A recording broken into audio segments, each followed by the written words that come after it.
A 6-win improvement in his first year on the sidelines with the Phoenix, guiding Elon to an FCS playoff berth. He spent 6 seasons before that as head coach at Division II IUP before arriving at Elon, where he won 53 of his 70 games, took the Crimson Hawks to the D2 playoffs 3 times, and he was an assistant on the staff of Nick Saban. He was actually Saban's first recruiting coordinator at Alabama. Also was a recruiting coordinator at NC State, where he brought a guy named Phillip Rivers to the Wolfpack. He knows how to bring in talent. Absolutely. A lot of experience by both of these head coaches, and they're very confident that they can get these programs headed in the right direction. Of course, in a remarkable turnaround by the Elon Phoenix. What Curt Cignetti has done here is absolutely amazing. And Russ Huesman, who's been around a long time, he's got, again, a lot of experience. And when healthy, he feels like Richmond can be a conference title contender. They have dealt with a lot of injury concerns, as has Elon. These are 2 banged-up football teams. Richmond only has 6 offensive linemen with them on the trip. That'll be something we will talk about at greater length as the game progresses, but it will be Richmond's offense on the field first. Christian Van Sickle will kick off for Elon. And Cortrell Simpson, along with Aaron Dykes, back to return.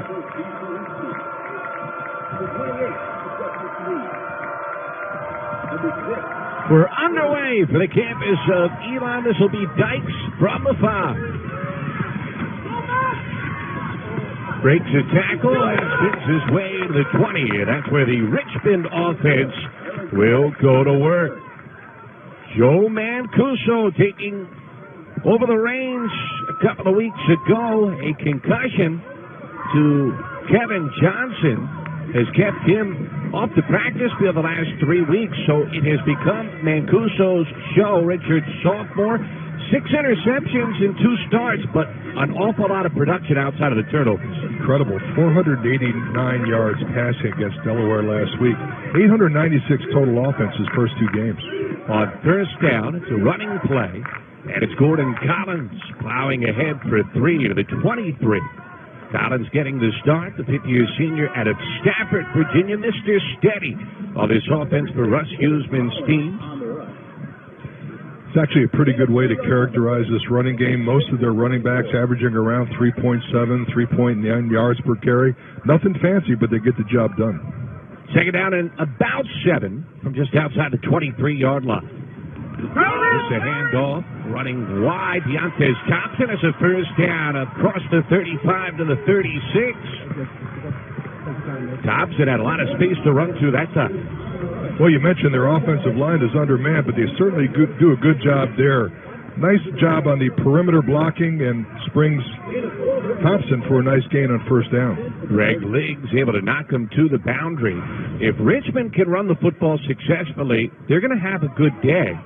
But it's a big question mark whether they can do it or not. They haven't been able to with any consistency in Russ Huesman's 2 years with the Spiders. First down and 10 for the 36. Play action. Mancuso finds Simpson. And he's out of bounds at the 43. Nice gain of 7, and Richmond running a very efficient offense thus far. Yep, first by the run, now by the pass. Nice play fake. And I've watched several Richmond games this year. They seem to get off to a fairly good start offensively in most of their contests. Their problem is they have to finish it out. Simpson, one of the best in the CAA, 4th-year junior, transferred from Temple in his 2nd season with the Spiders. From the 43, a 2nd and 3. Simpson gets the flip, trying to get to the outside, can't do it. Well defended by Elon. Warren Messer was there and did not allow the speedy Simpson to turn the corner. A big athletic linebacker, Warren Messer, number 3. He's a Buck Buchanan watch list guy, preseason, all conference, forces the ball carrier out of bounds. Messer leading the team in tackles for a 2nd straight season. One of the 10 best defensive players in all of FCS last year. After the loss of 2, it's 3rd and 5 for Richmond. This has been a problem for Richmond, only 29% on 3rd down. Mancuso on the move. Looks like he wants to run. And he's near the first down on the dive. The spot looks like he's going to be a half-yard short. And he is. It'll be 4th and less than 1. Looks like they were deciding whether or not to go for it, but they send the punting team out on the field. Ephraim Borders got just enough of Mancuso. It looked like he was going to be able to turn that corner and move the sticks. That's a heck of a defensive effort from the senior out of Shelby, North Carolina. Mike Breckenridge pumps it away for Richmond. Cortez Weeks on the return. He's going to let this one bounce. It takes a Richmond roll heading to the sideline near the 20. Good placement there by the punter. Breckenridge comes into this contest only 34.4. Nice job of placement on that punt. 35-yard punt, most importantly, though, no return against the dangerous Phoenix special teams unit. And now Jalen Green takes the field for the first time in his college career as a starting quarterback. Yeah, there was a great competition between Green and Davis Cheek. Cheek eventually won it out, but goes down last week with the knee, and now it's Green's show. The competition last year, they were neck and neck. They were alternating series first 2 games of the year before Cignetti elected to stick with Cheek on first down. It's the freshman Jalen Thomas bouncing it to the edge, and he's got almost 9 yards. Nice run by the Carlton, Georgia native. Yeah, Thomas is very crafty back. He's averaging 8.5 yards per carry. Nice job. Almost hit his average on the nose there. 2nd down and 1 from the 29.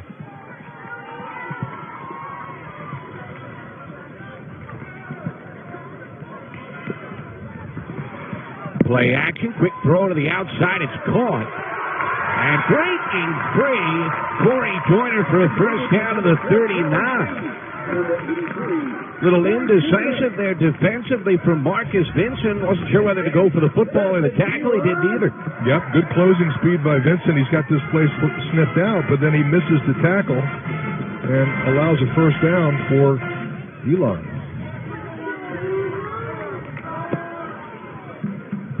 Another play fake. Green under heavy pressure, and down he goes. Darius Reynolds gets him for a loss of the yard on the sack. Good pressure up front. This Richmond defensive line very active, and there you see number 9, Darius Reynolds, in on that sack. So 2nd down at 11.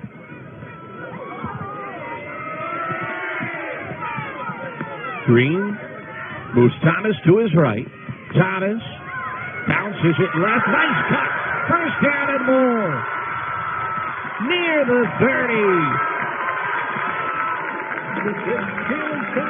Jalen Thomas going for a gain of 29. Well, we told you, Matt, this kid is special. And watch the way he's able to read the hole and then makes a nice cut inside, has the speed to break it outside. Big gain for the Phoenix offense. Bert Cignetti told us this week that kid is a potential home run every time he touches the football. McNair will spell him here. Weeks in motion. It's McNair straight ahead. He bounces off a tackler and works his way to the 30 for a gain of 3. Augustus Lee, the tackle for Richmond. A lot of misdirection by Drew Folmar and the offensive unit for the Spiders. They're pulling linemen. They're faking handoffs, and very tough to gauge which guy's going to get the football. We wondered how the offense might change for Elon with Cheek out and Green taking over. So far, it's been a heavy dose of the run. Thomas back in, and he gets the call. Cuts it back. Oh, what a move. Spins his way inside the 25. Jalen Thomas doing his best Barry Sanders impersonation. You stole my line. I was going to mention Barry Sanders. Watch this. Now watch how he buys time. There's nothing going on the outside. Well, back inside, back outside, up the middle. Incredible job of gaining some yards out of what should have been a loss. Take a look. Great running backs have the instinct just to find the open hole, and Thomas certainly does there. Maurice Jackson finally brought him down. It sets up a third down at a yard. Elon goes to the heavy patch. You get McNair first down as he goes to the 22. Got 2, and that's all they needed. Maybe even 3 with the spot to move the sticks. Fred Williams to tackle, but not soon enough for Richmond.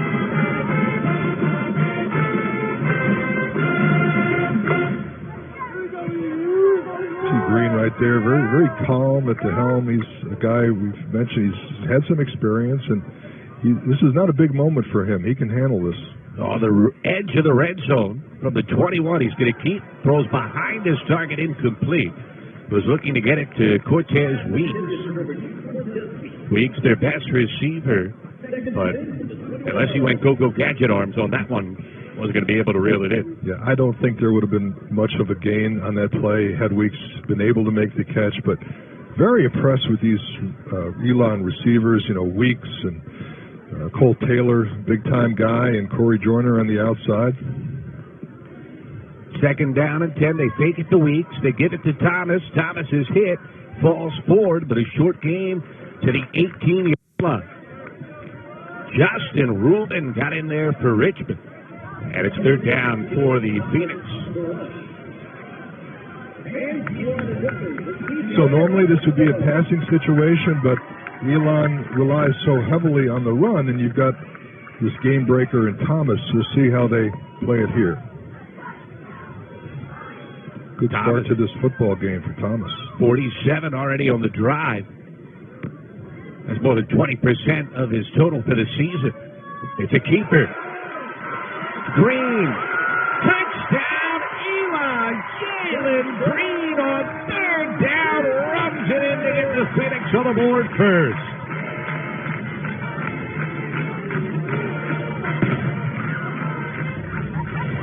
We'll take a look. Nice play fake. Green has the speed to turn it upfield, is able to avoid a tackler, get it in the end zone. Phoenix off to a good start.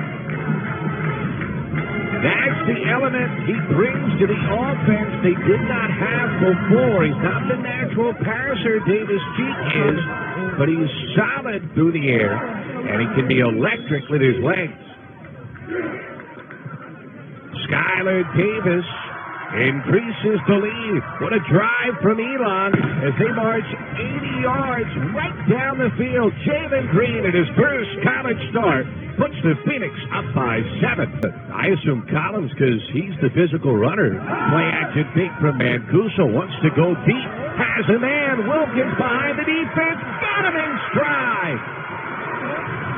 And check that. It's Caleb Drake, but either way, it's a touchdown for Richmond.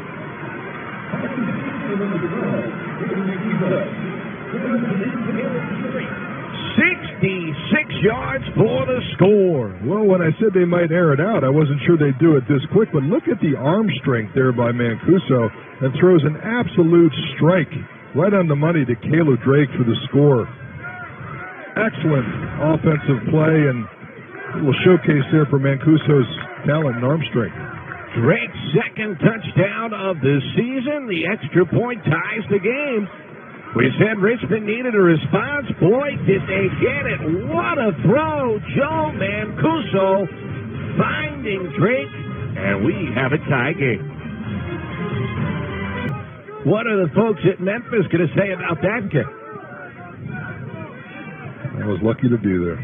Jalen Green back to work for the Phoenix on first down. Hands it off. Thomas tripped up after a short gain out for the 27. 2-yard pickup. Rubin in on another stop for Richmond. He's been active early. Look at the game stats. Pretty much what the doctor ordered. We've got a large amount of passing yards by Richmond, and then the rushing yardage by Elon offsets it. This is a keep. Green spinning for a first down. Ball came out. They'll say he was down at the 40, though. No fumble. A first down for Elon. And a gain of 13 from Jalen Green. Yeah, we'll take a look at the replay. It certainly looked like he was down, but the good fake pulls it out of the running back's belly. Nice spin move, and it looks like his backside hits the ground, and then the ball comes out. They'll keep the football. Well called by the officials. Good physical tackle from Daniel Jones, but clearly hit the ground before the ball popped free.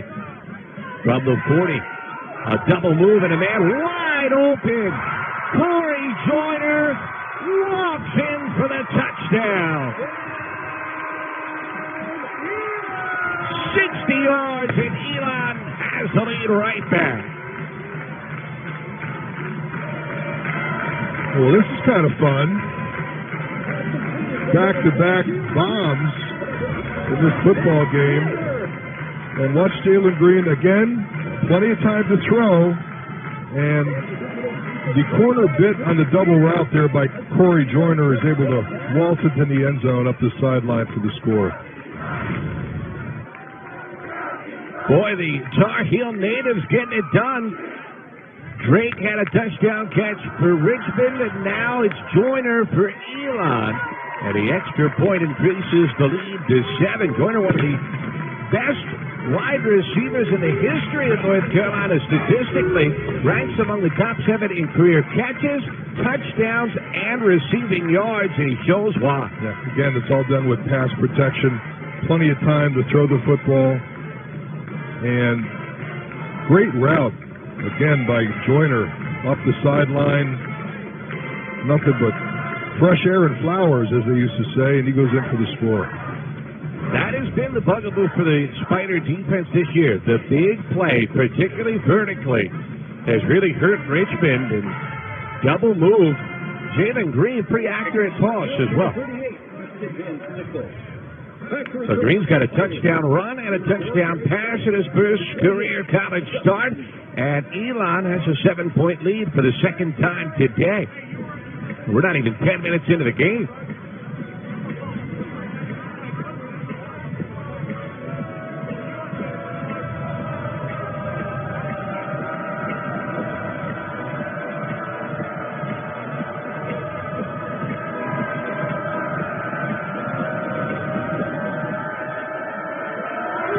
Lee and Dyke to return. This will be Dyke from the 5.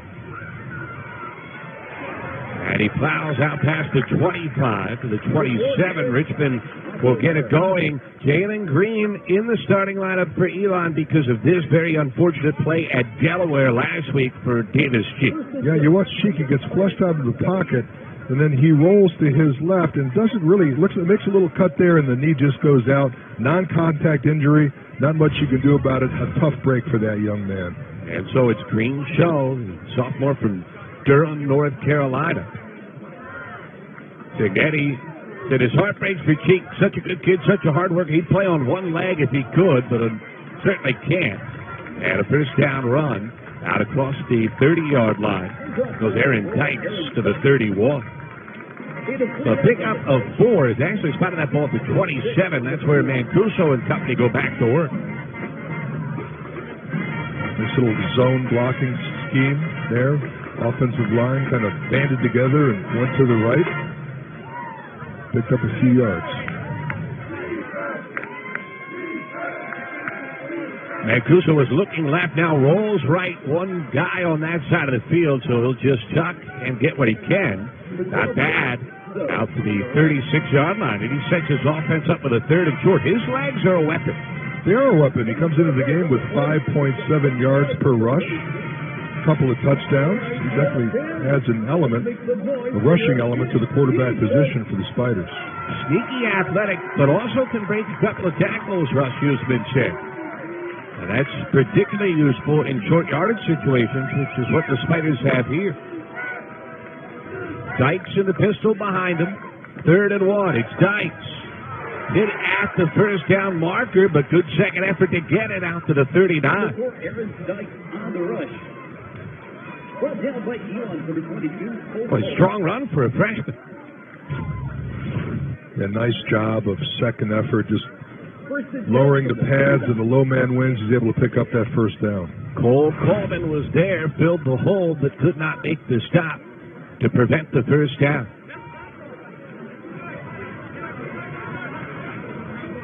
So Richmond has at least a first down on all 3 of its drives. Trying to find a rhythm. Had the big play last time they touched it. Dyke sweeping to the outside. Nice cut as he bounces towards the edge, and he gets 9 yards to the 48. Seeing a little bit of Aaron Dykes here, 5'11", running back out of Knoxville, Tennessee. True freshman, getting some valuable playing time for the Spiders. It's a heck of an effort by Tyler Campbell, who is being blocked to shed it and make the stop. Transfer from Army. Second down and short. See how aggressive Richmond wants to be here. It's a good time to take a shot here. Second and short, midfield.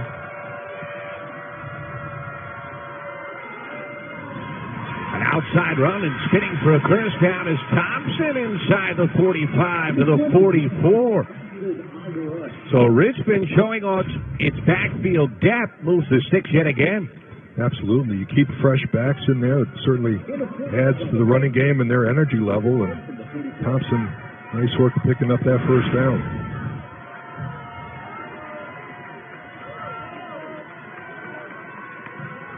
Richmond back at Elon territory for the 44.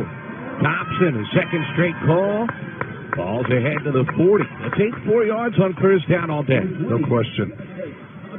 Notice Thompson that time. He really does a nice job of keeping his eyes upfield. He's able to see the defender coming at him and sidestep him, and it's the second or third time I've noticed his awareness.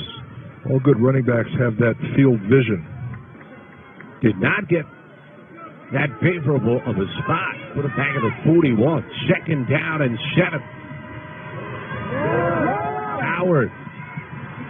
Actually, this is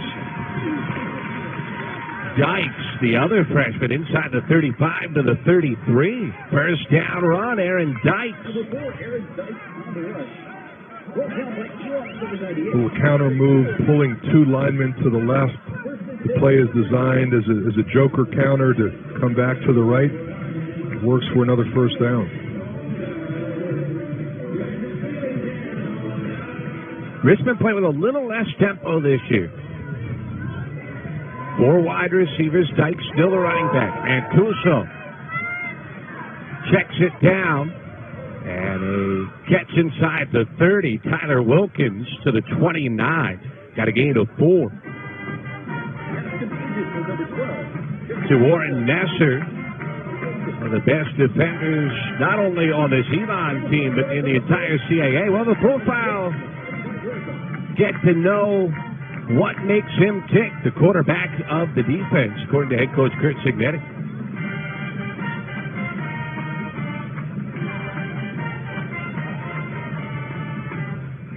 Second down and 6 from the 29. Mancuso straight ahead. Could not find a hole. Good job defensively by the Phoenix. Zach Monson, freshman linebacker, really filled the hole. When Monson had an incredible debut, made his first start against James Madison, had 12 tackles a couple of weeks ago. Design, quarterback draw, just nowhere to go. Richmond will take some time to think about this third down play as they'll let the clock tick away in the end of the first quarter. We had some fireworks in the first 15 minutes. 3 touchdowns between the two teams. Elon leads.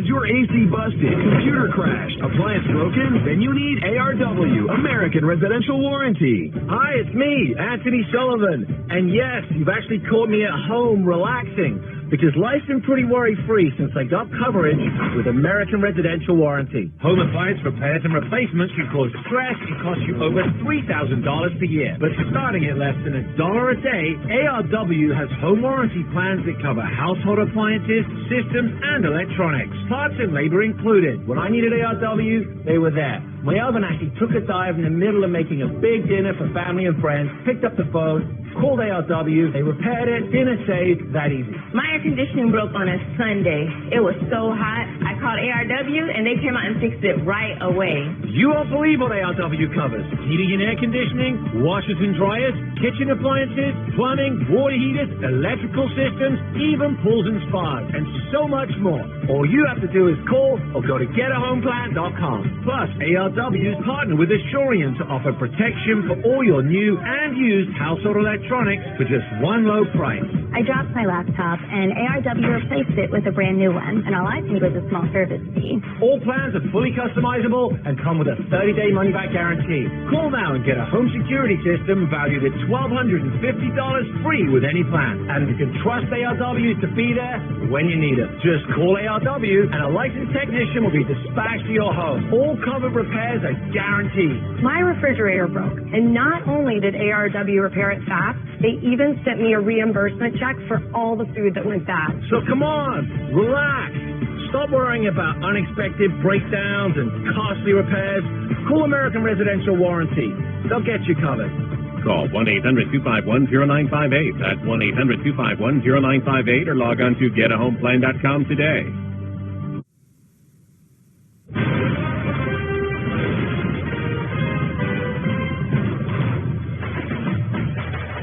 An action-packed first quarter at the home of the Phoenix Road Stadium on the campus of Elon. It's third down for Richmond. Mancuso behind Caleb Drake, who caught Richmond's first touchdown.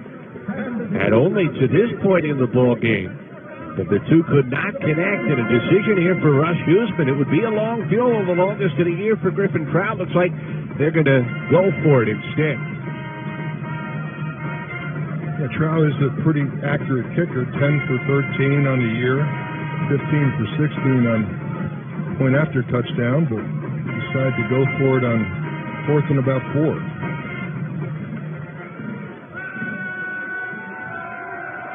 So fourth down from the 28.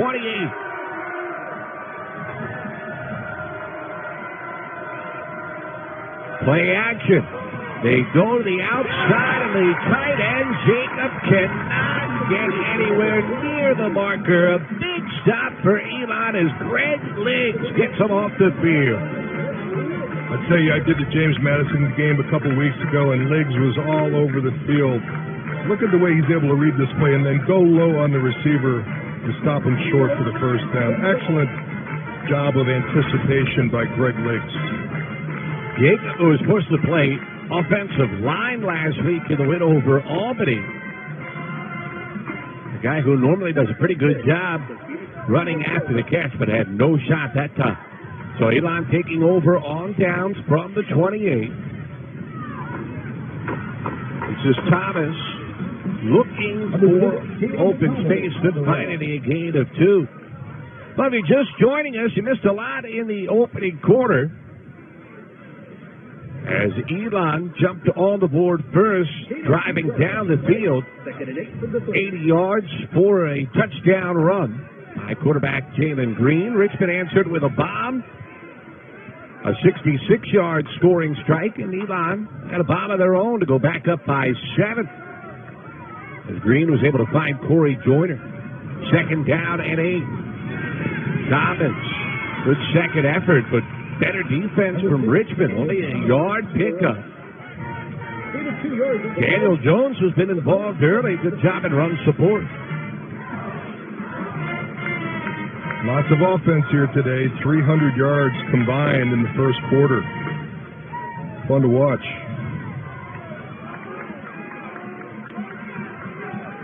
Elon had 2 third-down conversions on their first drive. A screen set up for Thomas, and he slips and falls. And he'll lose yardage. It's a 3 and out for Elon. Well, that's a shame. That play was set up. They had big number 74, Chad Nelson, on the outside blocking, and Thomas stumbled. That old field monster got him. Although we are playing on natural grass, which is a little bit unusual. Most teams have gone to the field turf, but natural grass stadium here is in pretty good shape despite the rain. It has rained almost all day long. Started right around 9 o'clock this morning. Wilkins back to return the punt here. Hunter Stevenson. Nice line drive spiral. And Wilkins makes a fair catch at the 25. So 46-yard punt. Richmond gets it back. Spiders hanging with 11th ranked Elon down by 7 with the football. That's a great question. That's a great question. Interesting question, and there's a nuance to it.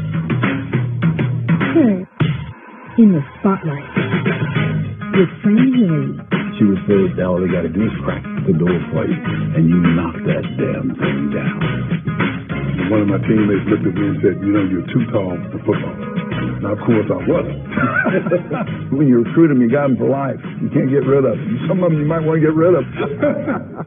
Something's not right. My first symptoms were Constant tingling in my toes. my legs. Sometimes I'll go numb. Double vision. They said you have multiple sclerosis. Well, the beginning is the hardest time. Kind of had to get a grasp on reality. I had to adapt and change very rapidly. I had to learn how to drive with my hands. Yeah, that was interesting. I was a dancer. I don't see walking the way I walk any different than doing a dance. It just looks different. It's a different dance. You see me have an off day, it doesn't take away from who I am. A symptom may cause you not to be able to do that anymore. And at one point, I wasn't able to do any of those. But I would exercise every day. Since I've been cycling, it's definitely helped my walking. To make a lot of changes in my life and just adapt to it. I'm going to acknowledge its presence. I'm not going to discount it.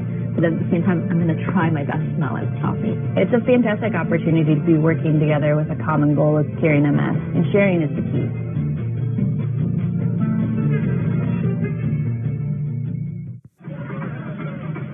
Rainy day here on the campus of Elon. Spiders looking to pull off a road upset. Last week, they got a dramatic come-from-behind win, beating Albany. Final seconds, Griffin Trow with the field goal to win it. Nonchalant reaction. He knew he had it the entire way. Trow, one of the best kickers in the country. He was a second-team All-American a couple of years ago. First-team All-CAA selection last year. He's a weapon for Richmond. First down for the Spiders from the 25. Play action for Mancuso. Again going vertical off the fingertips of Gordon Collins. Collins running a little wheel route out of the backfield. Not a bad ball from Mancuso. I'll say, watch the protection. Mancuso all day to throw. Puts a little bit too much steam under it. And Collins just can't come up with the catch. Collins had 2 full strides on Tyler Campbell. That would have been a big play. Second down and 10 instead. Mancuso on the move. Another high throw incomplete. He's looking for Jarmo Bevels. Good route by Bevins. Then Mancuso's not able to complete that pass. 2 open receivers. He wishes he had that one back. Devils is sitting there thinking, come on, that would have been my first catch of the season. Here's a guy who's been through so much. He missed all of 2017 due to injury, most of 2015, and it's not been the redshirt senior year he had hoped for. 3rd and 10 for the Spiders. Mancuso has time. And has a first down.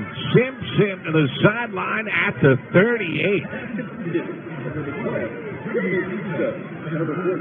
This guy, Cortrell Simpson, is quite a talent. Now watch, one-on-one. He fakes it inside and then makes the stop cut, comes back to the football, which is incredibly important. Receivers have to learn to come back to the football to create that separation with the defender. Simpson, the Temple transfer, does a nice job on that play. What's the old John Madden line? Speed kills. And Daniel Reed Bennett was very worried about the pure speed of Cortrell Simpson. Dykes bouncing it to the outside, working hard to get a small gain. Out of bounds near the 39. Pick up of a couple. It'll be second down. You know, Russ Huesman is a big believer in speed. He said his dad was a college baseball player, local amateur coach. One of the things he always used to talk to young Russ about was speed is the most important thing in sports. You can't make up for a lack of speed, and he really buys into that in his recruiting philosophy. A lot of track guys you see coming into Richmond, and I think that's going to really pay dividends down the road. Second down and 9 from the 30 now. And a pre-snap penalty. They were late getting the ball out from center. Delay of game. Offense number 12. 5-yard penalty. Second down. First penalty of the ball game comes in the second quarter. It's been clean to this point. Nice clean game so far, penalty-wise, as you mentioned. And that's an unforced error when you've got the game clock, the play clock looking you right in the eye. There's no excuse for a quarterback not to get that play off. And experience showing there for Mancuso. He redshirted in 2016. Actually got onto the field for the first time last year as a holder. And making his third start here today. Second and 14. Goes to the short receiver, Simpson. And he dives out to the 42. Little combo route on the edge. Bevels went longer. But a third and manageable set up to Simpson. Well, it's obvious Elon has respect for these receivers because if they're playing man, they're giving them plenty of cushion. If they're playing zone, the receiver's able to settle in front of the coverage and gain a few yards. Got half of it back. Needs a 48 to keep this drive going. Richmond 2 of 4 on third downs today. Thompson motions out wide. A blitz picked up. Bevels gets his first catch of the year, but he does not get the first down. Tackled a yard short at the 47. Well, that's not a very friendly spot. I thought Bevels actually was closer to the line to gain than the official gave him credit for, but regardless, it's going to be a punting situation for the Spiders. Mancuso disappointed as he heads to the sideline. Breckenridge back to work with the dangerous Cortez Weeks, waiting to receive. Another low snap. They take it away from Weeks. Good job by Breckenridge. He gets a kind roll to the 5. So a 48-yard punt and a long field for Elon. The Phoenix, the 11th ranked team in the country. Boy, what a resume win they got 2 weeks ago at JMU, Ken. Yeah, Avery Jones with probably the biggest catch in his career. He's only a freshman, but last-minute touchdown to shock James Madison at home. Broke many records, conference streaks, home winning streaks for James Madison, but it wasn't a fluke. They played well, they hung around, and they made a big play at the end, and that's how they knocked off James Madison. Kurt Cignetti in his second year at Elon. Engineered a 6-win turnaround last season. Now with a backup quarterback who was hit after a short game. Green keeping it. Nice play by Billy Coggle as he read that nicely. A 2-yard pickup. Billy Coggle, big game last week. 11 tackles against Delaware. 6 tackles for a loss so far this season. Second down and 8. Game has really settled in after the fast start. Thomas. Nice move to get near the first down out for the 13. Jalen Thomas, a shifty out. See, Andrew Clyde. Clyde not having a big year statistically, but a big part of this Richmond defense getting 2- and 3-man blocking combinations, and you'll hear more from Clyde at halftime. But here a third down and short. Green hit, and Clyde gets him. Oh, the All-American with the sack. You think our producer, Mark Falk, knows something? ISO on Clyde, and then he bull rushes the offensive lineman, takes down Jalen Green. Andrew Clyde, who is making his 47th straight start of his college career. Poor Matt Kovaleski got blown up as he tried to get in Clyde's way. Elon's going to take a time out here. All types of confusion before the punt try. Timeout, Elon. Hunter Stevenson was out there. The rest of his punt protection team was not. Well, that's the 4th sack of the season for Clyde. He was a 3rd-team All-American, first-team All-CAA selection. He redshirted his freshman year, Ken, and as you mentioned, he has not missed a game since. Heart and soul of this Richmond defense. I tell you, it's such a physical game, and what these players go through to play your entire career, starting every game, 46 starts in a row. It's just an incredible accomplishment, and he's certainly deserving of that senior captaincy they bestowed on him at the start of the season. Put on 15 pounds of muscle during the offseason and paid off. You can see with that bull rush on Kovaleski. Threw Kovaleski to the turf like he was a ragdoll. All right, Stevenson standing back near the end line of his own end zone. Simpson at the 45. Almost slips, stays up in good field position for Richmond as the return goes to the 42. So a 39-yard punt and a short field for Richmond. Andrew Clyde with the bull rush, getting the Spiders off the field and in good shape to try to tie the game. Know what? No, what? I just switched to Geico and got more. More? Got a company I can trust. That's a heck of a lot more. Over 75 years of great savings and service. You can't argue with more. Why would you? Geico. Expect great savings and a whole lot more. If I had to pick something that I'm taking from Elon, I want to take that can-do mentality. I don't think the world needs another person talking about how many problems we have. I think the world needs people who are going to go out there and do something about them.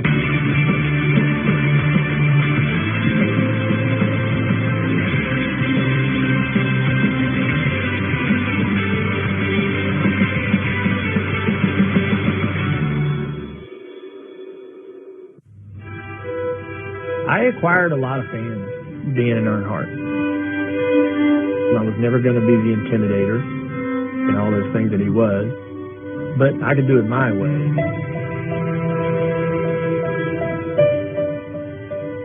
I take pride in the fact that I've done some good things on the track and off the track to maintain that fan base, if not grow it.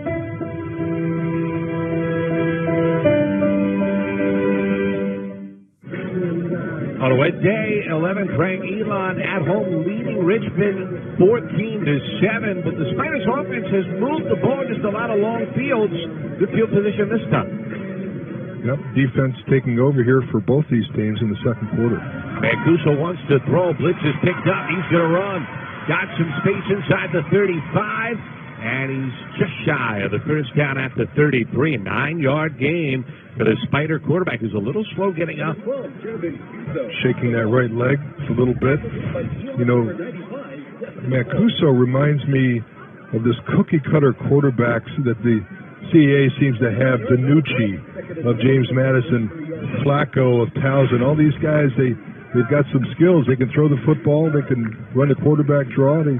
They're a threat on the ground. Mancuso started the year as a second stringer. Dykes, the freshman, bouncing to the outside, cuts it back inside the 10 and all the way to the 7. A 26-yard gain for Aaron Dykes. Aaron Dykes, simple handoff up the gut, makes one guy miss. The linebackers in secondary of Elon slow to fill, and they're in red zone territory. Bouncing to the pylon for the touchdown. His first touchdown run as a college player, and Richmond an extra point to tie the game. Again, good instincts. A nice stiff arm to get into the end zone. Dykes coming into this game with only 87 yards rushing. 78 net yards rushing. No touchdowns. 12 was his longest gain, and he is making a statement here in the first half. Trow the extra point. It was partially blocked, but still gets through. Dyke's a guy, Ken, that played exclusively on special teams until he got a shot in the backfield against JMU. Made the most of the opportunity, 10 carries, 53 yards, and has been a regular part of the rotation ever since. Well, in the CAA, you're seeing more and more of true freshmen playing. Now, whether or not he plays 4 games and is able to maintain his red shirt is yet to be seen, but you're seeing a lot of true freshmen getting spot duty because coaches now have that luxury.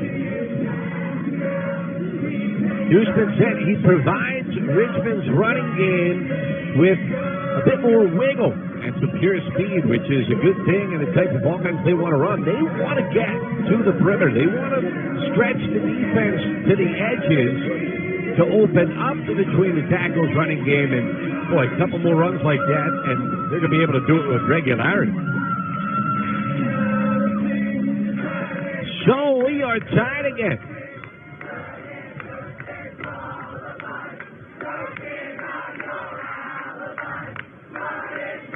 Good student section here at Elon. They're trying to have some fun despite the struggles for the home team. Krause kickoff. Returnable from the 7.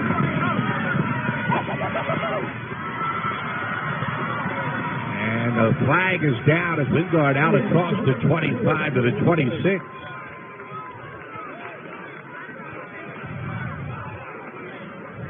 Seth Harrell, I beg your pardon, the other number 9. 2 9s on the Elon roster. Either way, I think it's coming back. During the return, illegal block in the back. Return team number 41. 10-yard penalty. First down, Elon.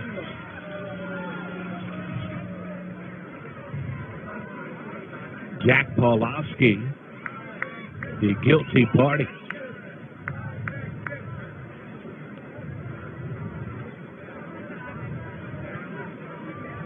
C.J. Toogood brings the offensive line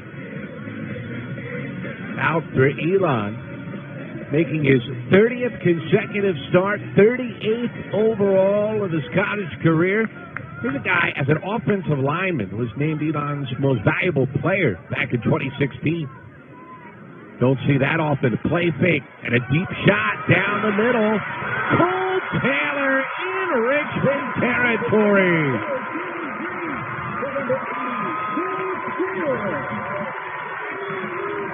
A gain of 39 for the Phoenix. Watch Cole Taylor. Simple post route, splits the defense, and Green puts it on the money again. Throws a pretty deep ball. He wants another deep shot. Taylor again. This one knocked away. Marcus Vincent, a fantastic defensive effort. Back to the big play. Take a good. And then the protection now breaks down at the end. He's able to get enough on that football, and Cole Taylor makes a nice adjustment to the ball. He's able to split the defenders and haul it in. Second down and 10 for the 46 here for Elon. Back-to-back deep shots for the first-time starter, Jalen Green. This time it's McNair. Patient run inside the 45. He picks his way to the 43, a 3-yard gain, but a 3rd and 7. Let's give some credit there to Adam Braithwaite, the defensive coordinator of Richmond. You know, they loosened them up twice with shots. You think on 2nd and long they might throw it again, but they run it, but the defense was ready. Elon needs the Richmond 36 to move the sticks. Green wants to run. Got a block on a first down and inside the 30. Stood up at the 27. A 16-yard pickup for the sophomore Jalen Green. Again, another design quarterback draw, and we mentioned in the open, he brings an element to the game that Davis Cheek did not. He's more of a runner. He's got more explosive speed, and he's been able to showcase that this afternoon. Good block by Deshaun McNair to help spring him. 1st and 10 from the 27. McNair bounced off first contact, couldn't break free from any move. He is thrown back after a 1-yard gain. No, it also shows something about Jalen Green's character. When you're in a competition for a position and it doesn't go your way, a lot of these modern-day athletes, they want to sulk or maybe quit and look to transfer. You're always one play away from being a starter, and he's kept a good attitude and is paying off. Oli Udoh lost his helmet, so he's replaced by Cooper Cromer. A right tackle for Elon. They go left side, and Thomas barrels near the 21. Got almost 5, but another third down coming here for Elon. Well, I saw Oli Udoh come back on the field. Is he a big man or what? 6'5", 336. Try to move that out of the way sometime. Smart kid, too. 2-time CAA All-Academic Team selection. Has started all 41 games of his college career. Back out there on third down. 5 yards to go. Green gives it to Thomas. Thomas has a first down and a touchdown. Jalen Thomas from 22. And Elon back in front. Love the reaction. Puts his arms down like, hey, what do you expect? That's what I'm here to do, right? Score touchdowns. Now watch again. Inside a handoff, bounces it out time, a little high step there at the end, and watch the high step to get into the end zone. And he says, yeah, of course. That's what I'm here to do, score touchdowns. What else would you have expected?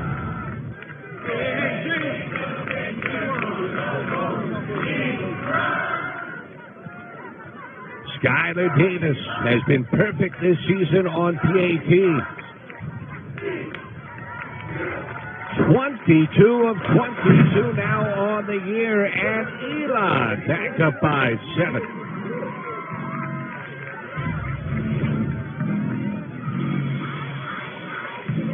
Faked out of our cameraman there, but Thomas going up the sideline, and love the shrug. That's he might be premiering for his NFL touchdown debut with that pose, but he's having a good time. He's got a lot of time left in college. True freshman made his debut on the road at South Florida, ran for 87 yards, was actually Elon's leading rusher each of the first 2 weeks, and that was with a healthy Malcolm Summers, who's one of the best running backs in the CAA. Thomas missed a couple of weeks, but boy, showing veteran savvy, going right to the offensive lineman, thanking them for their effort. Another indication where one play, one player, and now you're in the game. And Jalen Thomas is obviously a great talent, but when you're playing behind a guy like Summers, you don't get that many opportunities. But Summers goes down, he's making the most of it. We should mention, Kurt Cignetti told us this week he's not sure they will get Summers back the rest of the year. He said he can't count on it at this point, even though Summers has been medically cleared to play.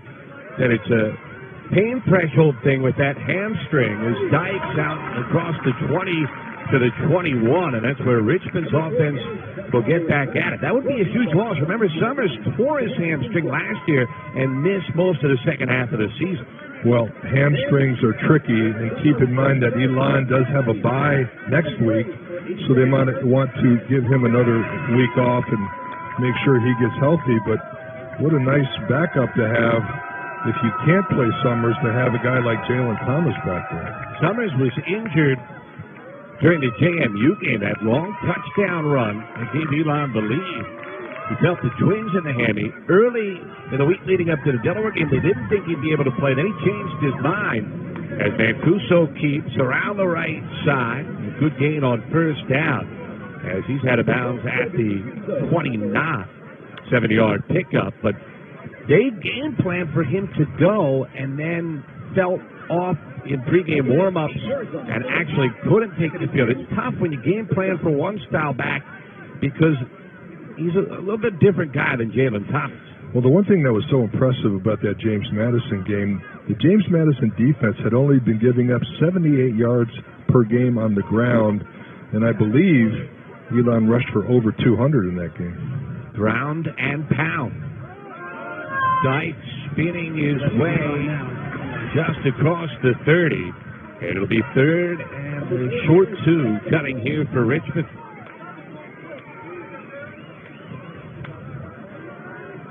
Boy, the big guy clogging things up front. Tristan Cox for Elon. 6'3", 335. The Ohio native. Cignetti says you can't move him no matter what you do.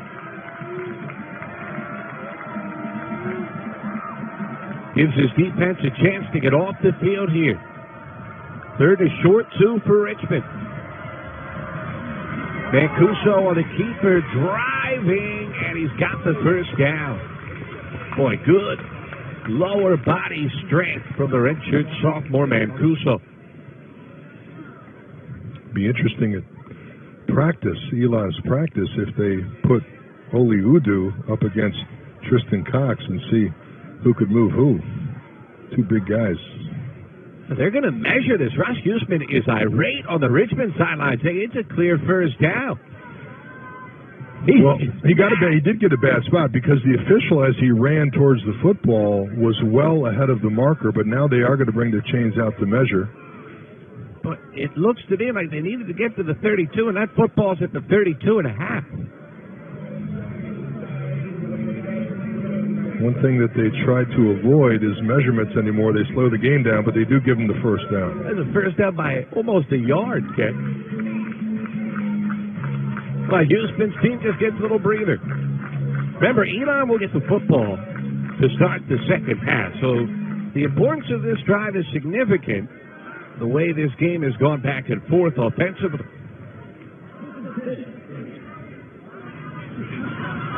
Mancuso off the play fake. Lots of time. Finds Simpson, but too tall for his target. Very difficult throw across the field. Simpson was open, but Mancuso had to put a little bit too much air under that to drop it over the first defender, and it sailed out of bounds. I know it wasn't an accurate toss, but that's pretty good arm strength for a guy who wasn't recruited by anybody other than Richmond coming out of high school. Well, good arm strength, and he's smart because he knows he's got to throw that ball too far, if at all. Otherwise, it could have been a pick. Empty backfield this time on second down. Mancuso, the keeper, made one miss and dives ahead to the 38. Final minute 45 of this opening half. See how Richmond plays this. They bleed a little clock here since it's third down. Well, they are taking their time, and this is a situation where you do want to run some clock. If you do get the first down, fine. If you have to punt the ball, it gives Elon less time to score. Yeah, I think Russ Huesman is doing a nice job here. You have 3 timeouts remaining. You should have plenty of time, although now they're going to have to take one of the timeouts. It was a very late change of personnel. First charge timeout, Richmond. 30 seconds in length.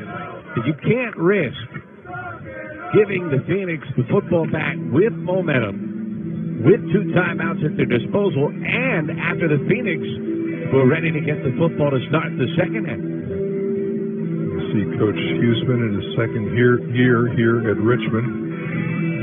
Michel's telling him he's got 2 timeouts, and we talked about the running back, Jalen Thomas, who's had an outstanding first half. 84 yards on the ground with a touchdown, and his ability to see the field, make jump cuts, turn it up, incredibly impressive for a player that has had very little playing time because of Malcolm Summers. But you see a little joyous celebration, little head pat on the sideline, all good. Summers likes what he sees from his replacement so far. 8.5 yards a carry, and you feel like he's got a chance to take to the house every time he touches it. Big third down here for Richmond. A blitz and a wide throw, not on the same page with Devils. It'll be 4th down here for Richmond. Yeah, a few things happened there. Number 1, the snap was bad. Number 2, they brought pressure. Mancuso had to hurry that throw. It was also good coverage by the defensive backfield. It's going to force Richmond to punt.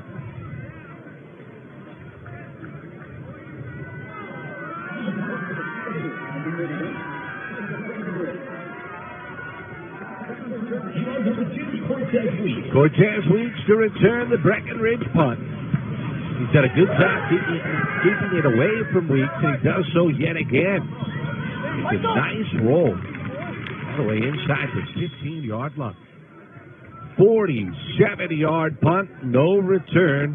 Micah Breckenridge flipping the field in the final minute of this first half. A reminder, at the half, we'll take a look at the slate upcoming this afternoon in the CAA. This is the first game to kick off in the conference, but we've got 4 other good intra-conference matchups. The best FCS conference in the country. We will also get to know Warren Messer from Elon, Andrew Clyde from Richmond, and we'll have our Geico first half stats. Green keeps it hit, breaks the tackle, but only up to the 20. Gain of almost 6, and we'll see how aggressive Cignetti wants to be. It looks like not too aggressive. 7-point lead and set to get the football to start the second half with a first-time starter at quarterback. I think this is a good decision. Yeah, there's about a 5 or 6 second differential between game clock and play clock. And looks like Elon is satisfied to go into halftime with a 7-point lead. Green, a long touchdown pass, a touchdown run. Jalen Thomas got into the act with a score of his own, and he is the final carry of the opening half. The 11th ranked Phoenix looking to bounce back from a rough one last week. Not only did they lose the game, they lost their quarterback. Well, after a big touchdown from Caleb Drake, the fireworks belonging to the Phoenix, they're up by 7 at the half. Back away for Richmond. Sun is shining for the first time today. The rain has moved out. And the second half is underway. That ball was caught in the field of play, backpedaling into the end zone. It's a touchback. It's an awkward-looking stumble from Copeland Spell. It was awkward, and the rule is if the momentum of the football carries you into the end zone, then it's a touchback. I think they're ruling there that he stumbled in the field of play. The football is going to be marked down at the 2-yard line. I guess he stopped his own forward progress, going backwards into the end zone to get it at the 2. It was certainly not what he had in mind. That is one that the old sports follies play. So long field, giving an opportunity to the Richmond defense.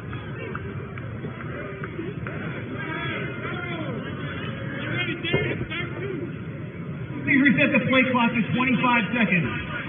Thank you. They asked for a little more time on the play clock. And the unorthodox start to the second half continues. On first down, Thomas. Good effort as he burrows his way out to the 5, gain of about 3.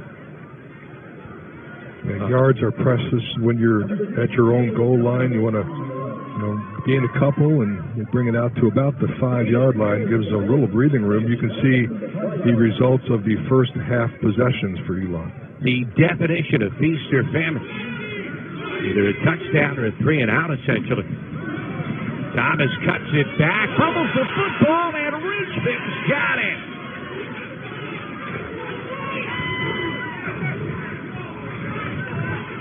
Pyle came up late, but it sure looked like the Spiders were there for the recovery. And they do have it.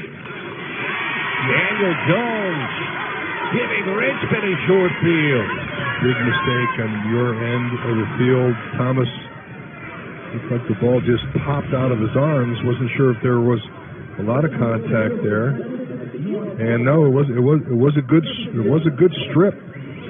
Justin Rubin on the strip, and Thomas coughs it up, and Richmond is in business. So the Spiders will get it at the 12. Chance to tie the game. Dykes, the running back. He has it. Cuts inside the 10, dragging defenders to the 5. Hard run. And the guy who stands is 5'11", 185 pounds. He does run hard, keeps those legs moving. Aaron Dykes does not want to be outdone by Elon's running back, Jalen Thomas, putting on a good show himself here this afternoon. So the Spiders, who've been playing catch-up the whole way, tied it at 7, tied it at 14, and now 5 yards away from pulling even. It's been an up-and-down red zone offense this year, but really struggling to cash in with touchdowns. Dykes ahead, moving the pile near the end zone. Got it for the touchdown. Aaron Dykes is second of the game, and they're an extra point from tying it up. Yeah, that last little lean got it. Dykes absolutely willing himself into the end zone. Nice surge and good cutback by Dykes. He's able to just nudge it over the goal line. Point away from evening this game up.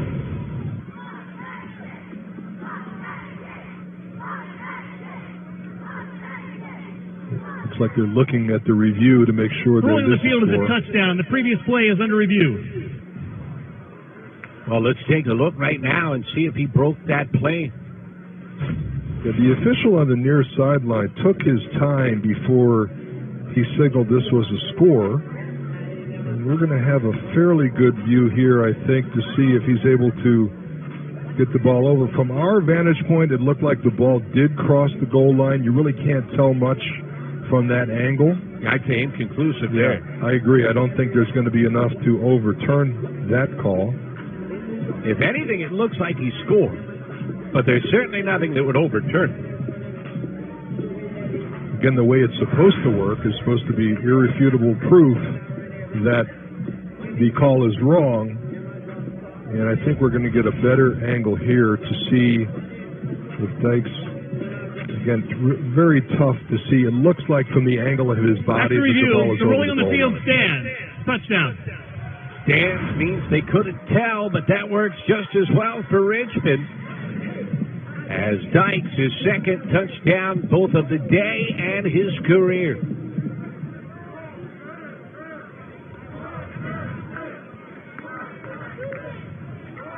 Trow, perfect.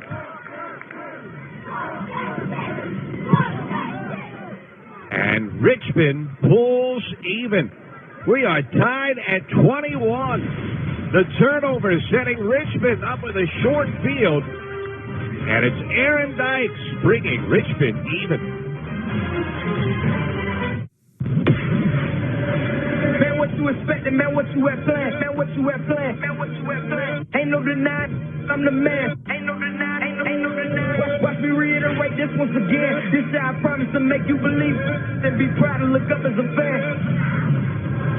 I did what they told me I couldn't, got better, went back where I started and did it again. Got it down to a size so much we could bottle and sell it, it really depends. If this is what you expected, if this that you wanted, is this what you planned? Tired of being a second, and I'ma be riding it to the end, man, you know how we do it.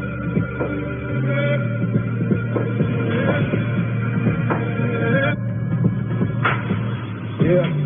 I just been working, I just been working. Sometimes you gotta be selfish to work on yourself for a while. I just needed some time. I just been working, I just been working. I changed for the better, changed for the better. Hey, everything takes time, and you know how we do it. Quiet. If we make a mistake here, we could just do it over. But retirement planning isn't like that. You might not get a second chance to do it right. Personal Capital can help. With a retirement planner, it takes the guesswork out of retirement. Join for free. You'll get all these free retirement and investing tools. Plus this free guide, 65 Ways to Retire Smart. It's packed with tips to help you plan, save, and invest for retirement. Join for free at personalcapital.com/TV. Good day for Aaron Dykes as the fumble setting Richmond up with a short field and the freshman cashing in. His touchdown run pulling the Spiders even, and boy, they haven't taken long. Their 3 scoring drives have combined to last less than 2.5 minutes. Big play offense here by the Spiders. Trow's kickoff. A fair catch, and Elon's just going to take it at the 25 after the awkward return last time. The interfering, he was told by the sideline, no matter what, you're taking a fair catch. The scoring drive, 2 plays, 12 yards, Dykes cashing in. Of course, the big play was the Jalen Thomas fumble that gave Richmond the ball deep in Elon territory.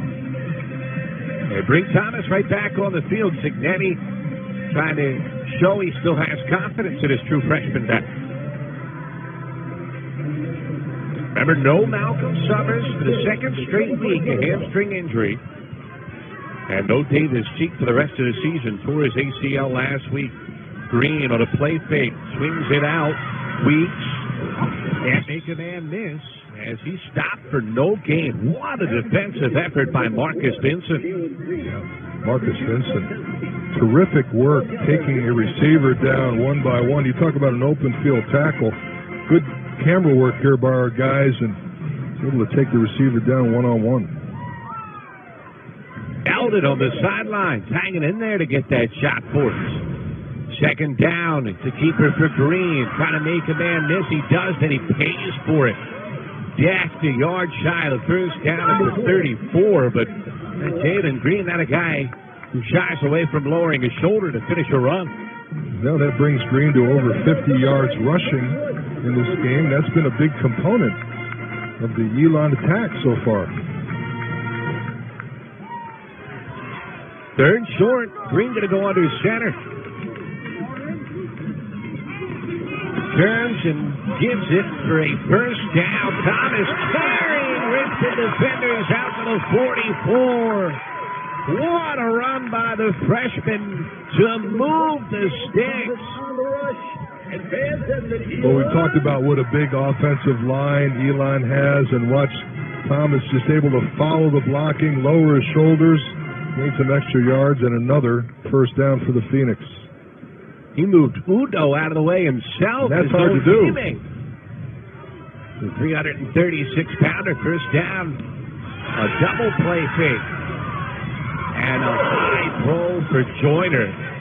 Trying to go Odell Beckham there, reaching up and behind him, but couldn't hold on. Joyner, who had 2 catches in the first half for 70 yards and a touchdown. Excellent effort, just not able to haul it in.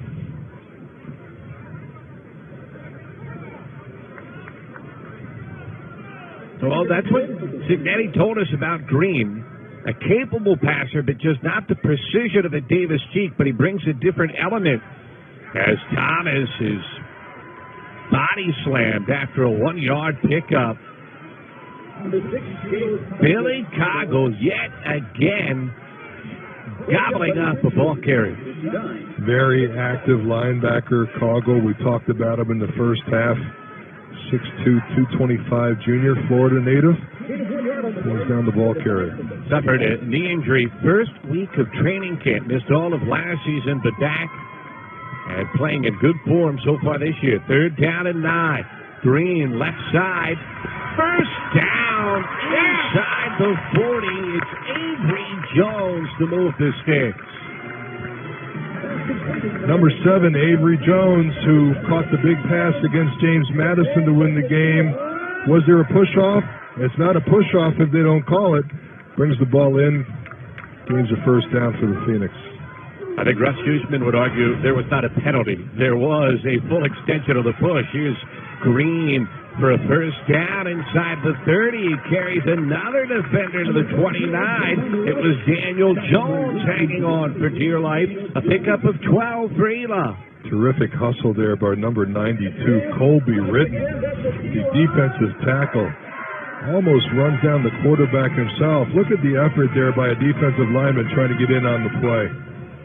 Well, Richmond's tackling has not been spectacular so far today. Colby Ritton out of the backfield, but couldn't bring him down. First down and 10 here for Elon. Thomas dancing for a short gain to the 27 at only a yard. Little trap pulling action by the offensive line on Elon, but Richmond wasn't fooled. Justin Rubin came in to make the tackle.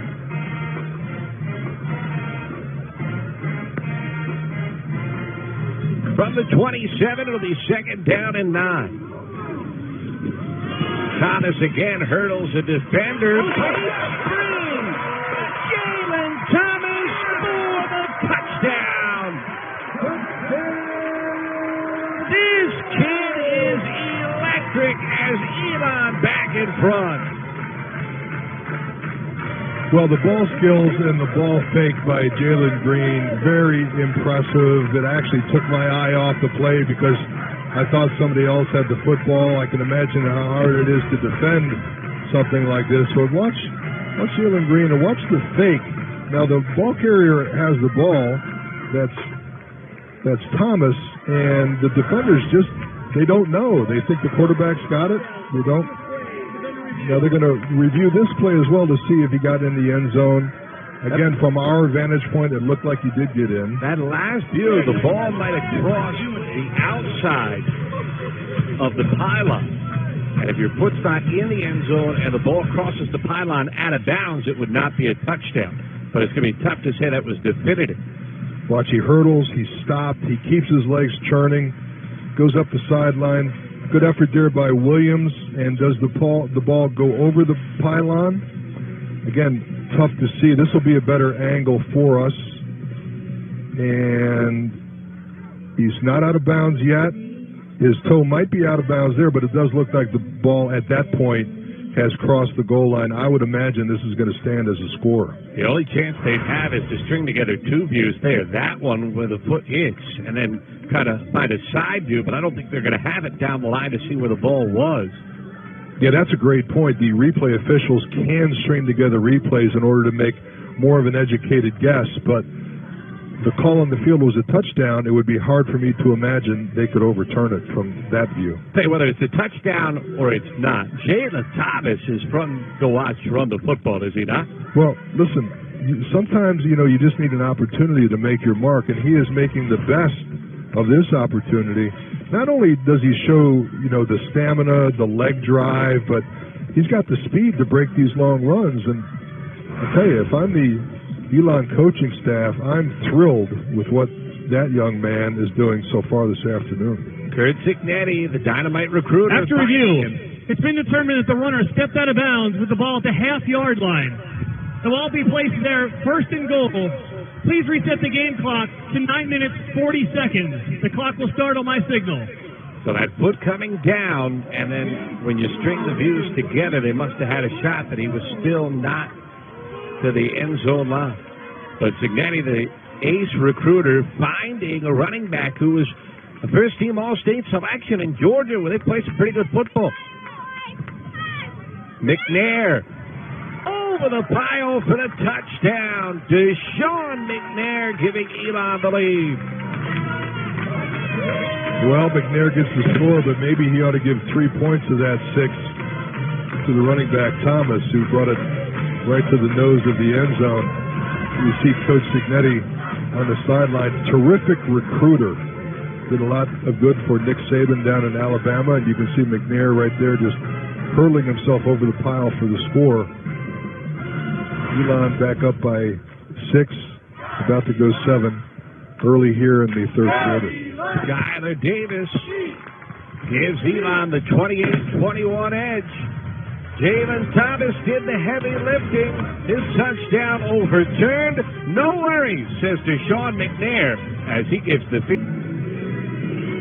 The scenes of Elon University, where it was rainy early, but a beautiful sunshiny afternoon, and nice view of the pomp and circumstance. The home team has taken a 7-point lead, even without Malcolm Summers, the potential all-conference running back, out for a second straight week with a hamstring.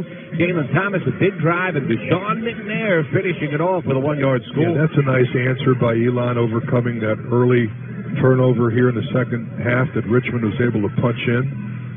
Nice 10-play, 75-yard drive. And remember, Thomas had fumbled to give Richmond the short field that set up the quick touchdown. I like Cignetti going right back to the youngster, showing his faith, and was rewarded with Thomas's effort. Returnable kick, Dykes with a seam, breaks a tackle and fumbles the ball. Elon's got it at the Richmond 40. Dykes would have such a big game, his second special teams fumble of the season. Well, we've praised the two freshmen, and here's a situation where these young kids are just trying to make a play. Dykes gets hit from behind, coughs up the football, and Richmond gives it up in their territory. Disappointing, but kids are trying to make plays, and that one just got the best of them from the backside. Never saw it coming. Tyler Campbell knocked it free, a guy who started his college career as a slot back at Army, transferred to Elon, switched to the defensive side, and brings the hammer. Is Thomas. Not much room to operate. A short game, maybe a yard before Rubin and Coggle combine on the stop as the Richmond defense really needs to stiffen down.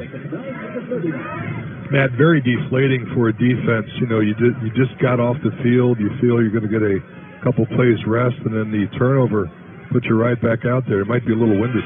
Thomas again to the 35, a gain of 4. To the third down at about 5. You know, it was a 10-play drive for Elon that preceded that fumble, and now when the defense has to go right back out there, you might look for some backup players. Difficult situation for a defense. Elon needs the 30-yard line. Might be two-down territory here for the Phoenix. Thomas again drilled, somehow falls forward to the 32, but boy, did Dale Matthews deliver the stick. It'll be 4th down and 2 yards to go. I'll say he did. Watch the stick here by the senior captain, number 22, Dale Matthews. He says to the young freshman, you think it's easy? It's not that easy. Jalen Thomas felt the brunt of that punishment. The guy who has twice ruptured his Achilles, Dale Matthews, fighting back from it and playing some of his best football of the season here at the mid-stage of his senior campaign. Elon is going to go for it. The Phoenix, 50% on 4th downs this season, 4 of 8, and they want some time to talk about it as Curt Cignetti on the sideline called a timeout for Elon. First charge timeout, Elon. 30 seconds in length. Cignetti did not like the look, sprinted down the sideline, and took the timeout to give his team an opportunity to discuss what is a very important play up by 7, a 4th and 2. You know, coaching is a family business for Elon's Curt Cignetti. His brother is the quarterback's coach for the Green Bay Packers, while both men caught the coaching bug from their dad. Frank Sr. was inducted into the College Football Hall of Fame in 2013. The elder Cignetti won 199 games during stints as head coach at West Virginia and IUP. Curt told us this week he realized he wanted to follow in his dad's footsteps in the coaching industry. By the time he turned 10 years old, he said he took a strong attention to detail from his dad's coaching style, but the biggest thing he took was be a good man. That's what his dad represented. So 4th and 2, he wants to come up with a good call here. Needs the 30 to keep the offense out there. Green going to keep it, got a good block, and has a first down to the 28-yard line. Well, another design quarterback run, giving the ball to an athletic guy like Green, who is able to sidestep the one tackler and make a first down. What a block by Deshaun McNair to free up the space. So a fresh set of downs. 1st and 10 for the 28. McNair hit at the line of scrimmage, bounced off, trying to fight free, can't do it. Ball came out and trickles out of bounds at the 31. So a good break for Elon as McNair had nowhere to go, tried to create something on his own and just couldn't run away from the arms of Billy Coggle. A little gang tackling there. Colby Ridden stood him up. Billy Coggle finished him off. So A loss of 2 at the 30. It'll be 2nd and 12, just to put a bow on the Cignetti family.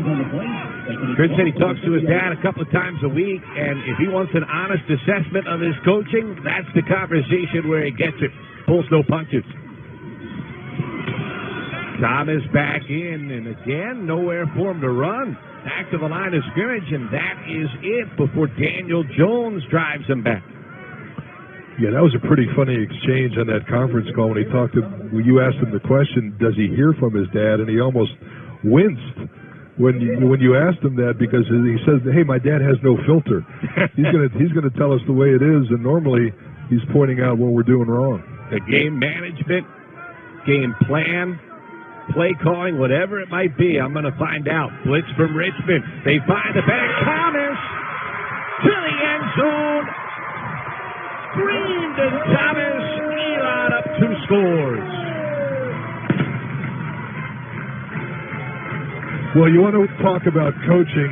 That is great coaching by Drew Fulmar, the offensive coordinator of the Phoenix. They read the blitz. They get the ball off quickly to the running back, who scampers untouched into the end zone. He sees the pressure coming. The running back makes a side adjustment. Nobody in coverage, and a score.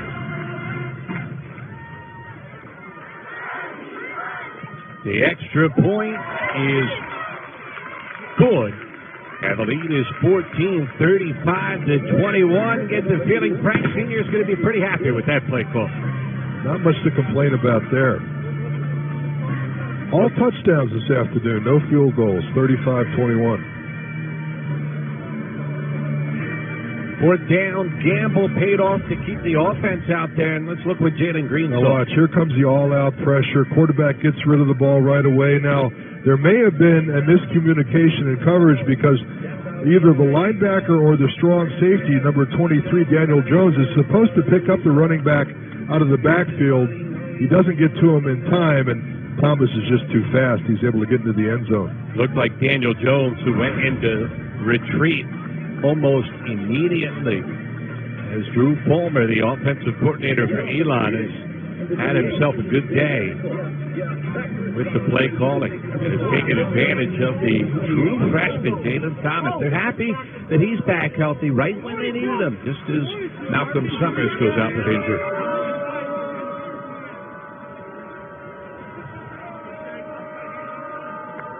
Richmond desperately needs a response. Christian Van Sickle to kick it away. Dykes just fumbled the last one. Has himself some room. Nice cut and out to midfield. Ball came out again, but after he hit the turf, and good field position coming for Richmond. Dykes slow to get back up. Now, Dykes, you would think, would put 2 hands on the football after just coughing it up, but he's got a lot of confidence in his ability. But again, he gets run down from the backside. The ball comes out late, but you see.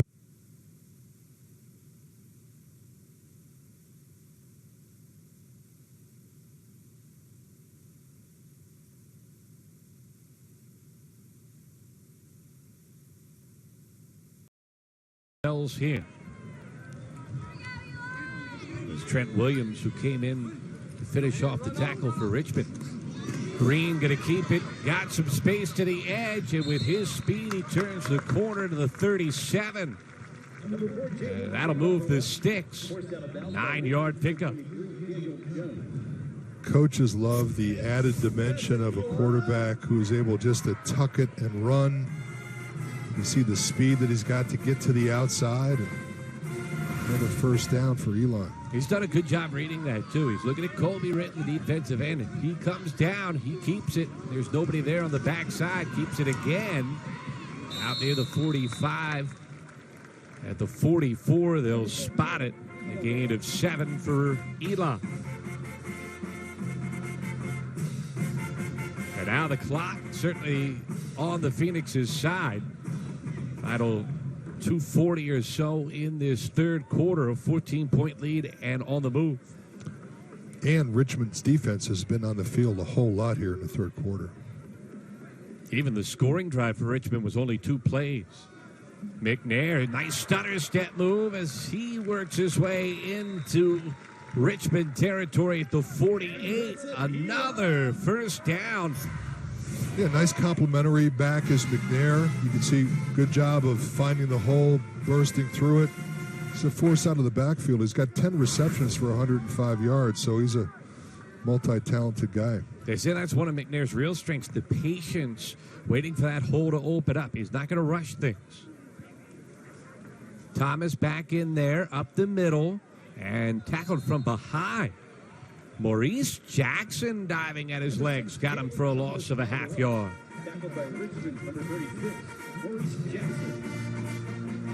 Jackson, the Levittown, Pennsylvania native, known more as a pass rusher. Good job against the run that time. He's had a breakout season, leads the team with 7.5 tackles for a loss. Had 10 stops. The setback at Virginia. Green wants to throw under pressure. Down he goes. Colby Ritten, the sack for Richmond. Well, this is the third or fourth time we've called Colby Ritten, and he is just becoming a force in there. Beats his coverage. Chad Nelson one-on-one. Nelson's not able to control him and brings down the quarterback for another sack. Third and a long ways here for Elon. 19. Got to go all the way to the Richmond 38.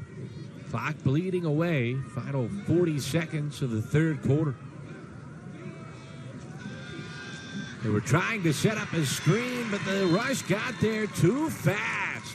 Jackson, along with Turner and Clyde, combining on the sack. Jackson making himself known. Nowhere to go. He's able to penetrate. And you mentioned his breakout game against Virginia. He leads all of the Richmond Spiders coming into this game with 7.5 tackles for a loss. And, as you mentioned, the sack leader as well. Number 7 on the season. And that's the final play of the third quarter. So Richmond really needed a lift, and the defense providing it. Still time for the Spiders. They're about to get the football back, trailing 11th ranked Elon by 14 as we head to the fourth quarter. Come away with me, Barnabas. But I am a simple farmer. My life is here. In the field. Ahoy, hoy, Alexander Graham Bell here. No, my number is 1. You must want 2. 2, I say. Like my father. Ahoy, hoy. As long as people talk too loudly on the phone, you can count on Geico saving folks money. 15 minutes could save you 15% or more on car insurance. We are spiders.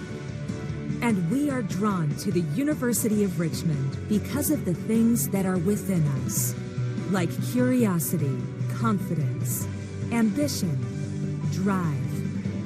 This place helps make us who we are. And we help make this place what it is. And it starts within us. Something's not right. My first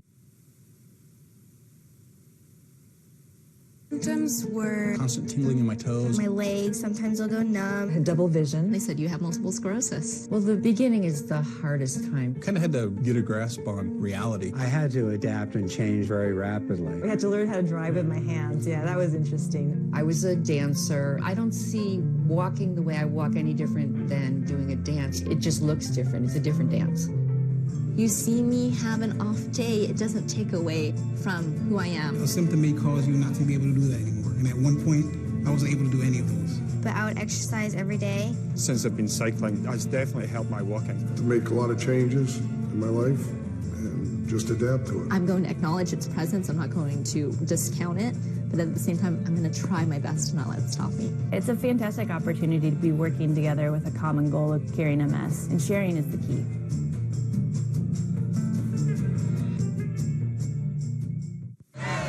The student section has been into it from the start. They've been cheering on Jalen Thomas, freshman running back. And the first rookie in 6 years to rush for 100 yards in a game. Elon having to punt it away here, and Cortrell Simpson goes down at the 18-yard line. Great coverage by Elon as Cole Coleman making the tackle, but the Spiders get the football back, down by 14, still a shot. Yeah, always a risk when a punt returner decides not to go with the fair catch, and Simpson thought his team needed a spark, wanted to try the return, but goes right down. Well, Simpson is electric. You understand taking the gamble. Russ Huesman has implored both he and Aaron Dykes in the kickoff return game, take some shots, try to make something happen, try to get the thing jump-started. Spiders 3-4 on the year, 1-3 in conference play, down 14 on the road. Thompson, nice cut on first down, has got a big run. Thompson all the way out across the 40.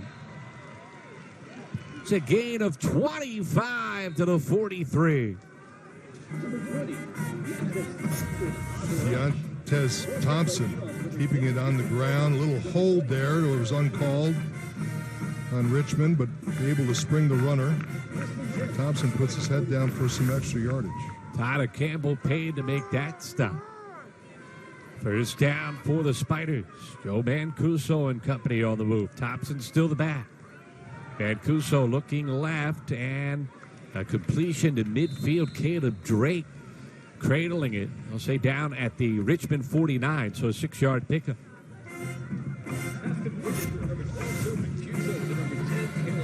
Drake's second reception of the day. Of course, he had the big play in the first half, 66-yard score. That was not a big window he threw that ball into. Second down and 4. Thompson hit the backfield, can't break free this time. Snowballed under by Torrance Williams for a loss of a yard.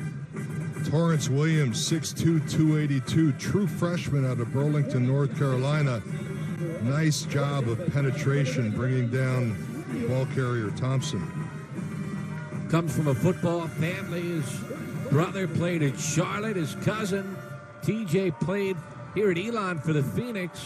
Big play there from Torrance Williams. Sets up a third down and 5. Time for Mancuso. Low throw, almost intercepted. It was picked off. Oh my, I thought it short hopped into the hands of Connor Christensen, the former quarterback. His reaction certainly seemed like he didn't know if he caught it. Almost looked like a baseball play, didn't it? There's the shortstop trying to convince the second base umpire that he caught the ball, nonchalants it. He says, yeah, I got it. That's an interception. Boy, he's got to work on selling it a little bit better, but I do think he got his hands underneath. Well, he did get the hands underneath, and in this day of replay, of course, he knows he... The weatherman actually got it right. Rain early, but turned into a nice day at Rhodes Stadium here in North Carolina, where the home team leading Richmond 35-21. Spiders back to work. Mancuso with some time over the middle, finding a wide open Drake into Elon territory. Caleb Drake. Boy, did the Spiders need that. A gain of 37. Yeah, free safety Trent Williams stumbled on the play, causing a receiver to be wide open. Drake able to get some big yards there for Richmond. So first down, Spiders trying to pick up the pace a little bit. Thompson cutting it back and just nowhere to run. Torrance Williams into the backfield, clogged it all up, and then the cavalry arrived.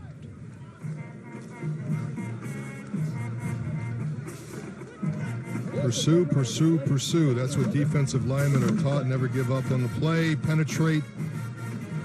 Good work there. So a loss of a yard. Second down and 11. Jordan Dollarson, his 4th tackle for a loss this season. Thompson again fell down. Of 2 more, it's 3rd and long.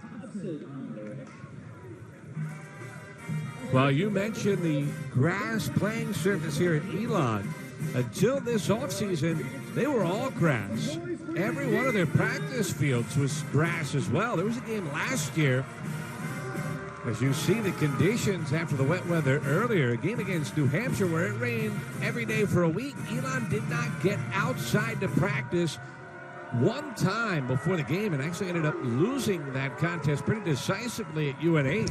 Put in a new turf practice field this year. Mancuso wants to run, weaves to the 40, and sets up a manageable fourth down, as you'd have to think Richmond will go for it here. So Elon goes true cover 2 there with a spy on the quarterback. They weren't going to let Mancuso run for that first down. Brings up a 4th and 5. And if you're Russ Huesman, there's no choice here. You're in plus territory. 4th and a long 4, short 5, depending on perspective. Need the 36 to get the first down. Mancuso on the run. Wide open behind the defense. It's a touchdown for Bevels. And Richmond right back in it.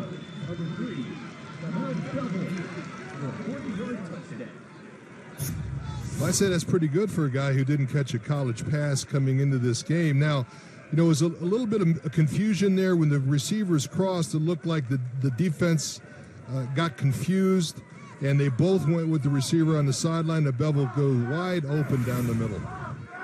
So a little fourth down magic for Joe Mancuso and company. Trowell brings it back to a 7-point game. Boy, did Richmond need that. Mancuso buying time and then taking advantage of the busted coverage. Bevels makes it a 1-score game. That's a great question. That's a great question. Interesting question, and there's a nuance to it. In the spotlight with Fran Healy. She would say that all they got to do is crack the door for you, and you knock that damn thing down. One of my teammates looked at me and said, you know, you're too tall for football. Now, of course, I wasn't. When you recruit them, you got them for life. You can't get rid of them. Some of them you might want to get rid of.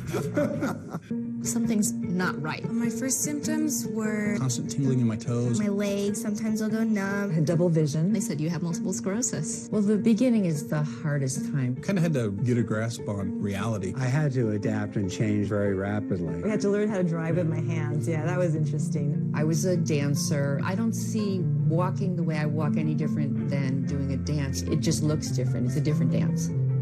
You see me have an off day, it doesn't take away from who I am. A symptom may cause you not to be able to do that anymore. And at one point, I wasn't able to do any of those. But I would exercise every day. Since I've been cycling, it's definitely helped my walking. To make a lot of changes in my life and just adapt to it. I'm going to acknowledge its presence. I'm not going to discount it.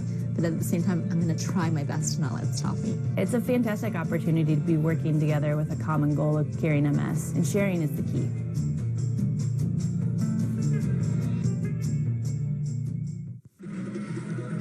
Jamar Bevels, a touchdown catch on 4th down, bringing Richmond back to within 7.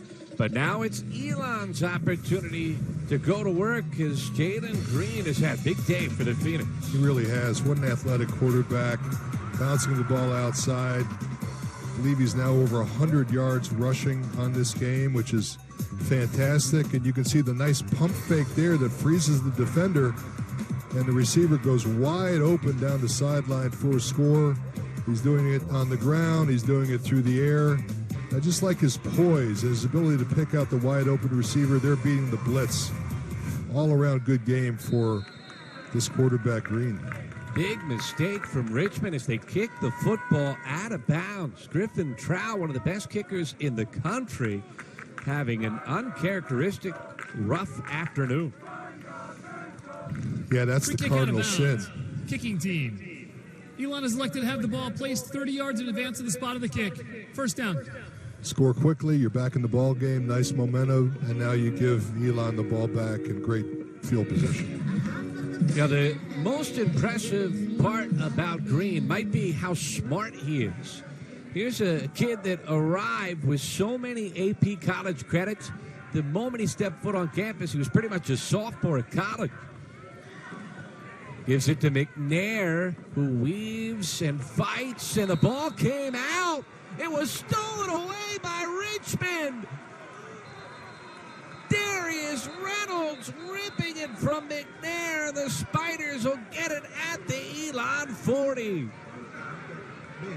Maybe. Now the officials conferring. They're having a conversation. We'll see what the decision is. Looked like the initial call was that it was a fumble recovered by Richmond. Boy, you made the call and now go to review. I don't understand the conversation. The ruling on the field is a fumble recovered by the defense. The previous play is under review. It was close. As McNair was coming down, Reynolds reaches in and rips it free. Now let's take a look. Did he get it out in time? Scrum, and I think so. It looked like, boy, very close.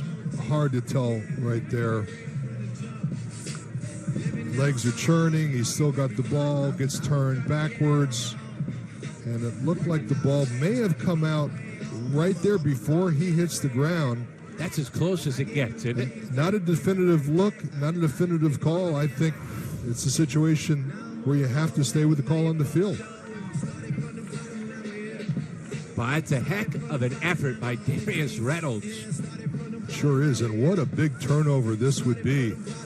You can see Coach Cignetti not happy at all about this turn of events. There's another angle at it. Churning, turning. Now where does it get ripped out? Really, too many bodies to see from the sideline. So is his derriere down, his left cheek? I think so on that last view. Great shot. That's so close, though. Well, again, was the ball moving? Impossible to tell. If you're a replay official, do you overturn that when the call in the field was a fumble? That's really a coin flip. Doesn't get much tougher than that. I'd say stands because we both watched it 10 times and can't tell for sure, which is the definition of it not being definitive. He's going down. Is the ball moving right there? It looks like it's moving a bit. Now, is his backside down as the ball is moving? It's a paper thin margin. Now, the funny thing is, Russ Huesman talked to us this week about Darius Reynolds and how much stronger he had gotten. Really put a lot of work into the weightlifting regimen during the offseason. It appears to have paid off. Does it stand? After review, it's been determined that the runner was down before the ball came out. It'll be 2nd and 6 at the 39-yard line. The clock will start on my signal. So they overturn it. It was so close. I think that last angle, the left butt cheek down a half frame before that ball starts to move.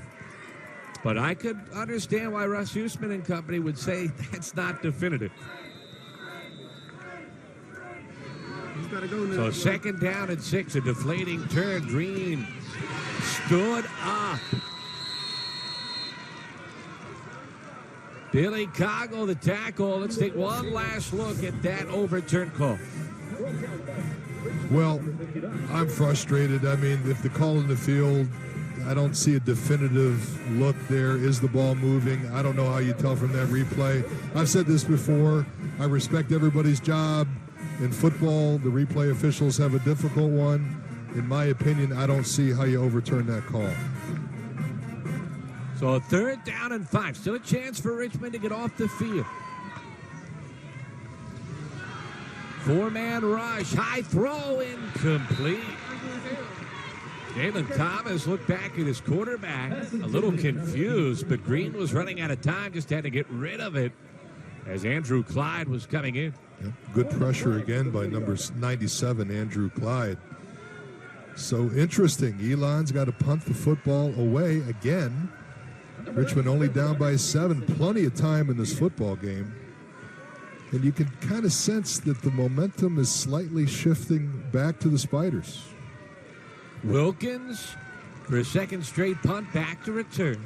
this Hunter Stevenson kick.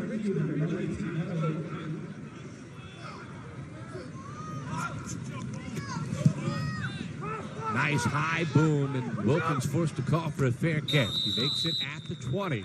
So 40-yard punt, no return. The Spiders back at it. 80 yards away from the tying score. So Joe Mancuso, the kid that was very lightly recruited coming out of high school. In fact, Richmond, the only school to offer Mancuso a full ride. Most places didn't seem all that interested in him even walking on. Mancuso told the Richmond Times-Dispatch this week that if the Spiders' offer hadn't come, he probably isn't playing college football. He gives it to Dykes, who gets back to the line of scrimmage, and that is it. Matt Baker, good pursuit to make the stop. So many times you see these players that are overlooked for whatever reason by major colleges. I think Mancuso is a good example of that. There are guys that, just need the opportunity to play, and as you continue to mature, your body grows, and you work on your skills. Just because you're not a high school phenom doesn't mean you can't play college football. Dykes again had a hole, but it closed fast as he goes for 5 out to the 25. It'll be 3rd down and 5. Give Torrance Williams and Marcus Willoughby some credit for getting over there. Aaron Dykes having a nice game. Could have been a face mask there. Dykes approaching 100 yards rushing. Boy, what a huge play this is. 3rd down and 5. Coming up on 6.5 to go. Richmond down 7 with the football. Mancuso has time. Now he's got to escape. Throws it away at the last second. Good poise from the youngster, but better defense from Elon.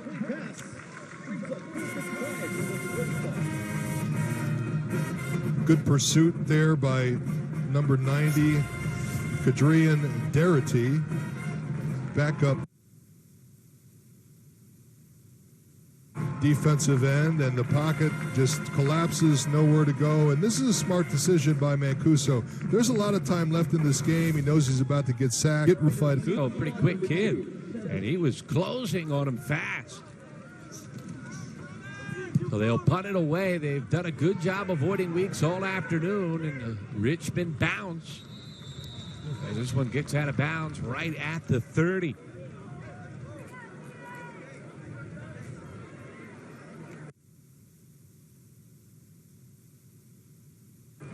So a punt of 45 with no return. Remember, this touchdown on the little wheel route to Tom Elon, a 14-point lead. It came right on the heels of a 4th down conversion, and it's why the Phoenix are still in front. Well, Richmond gambled on that play. They won with the all-out blitz, and Jalen Green was able to read, and Jalen Thomas is able to haul it in. The combination of Thomas and Green back to work. Green to the outside and turns the corner to the sideline. Out of bounds at the 34, a gain of 4. It'll be 2nd and 6. When you switch quarterbacks, and again, this is Jalen Green's first start.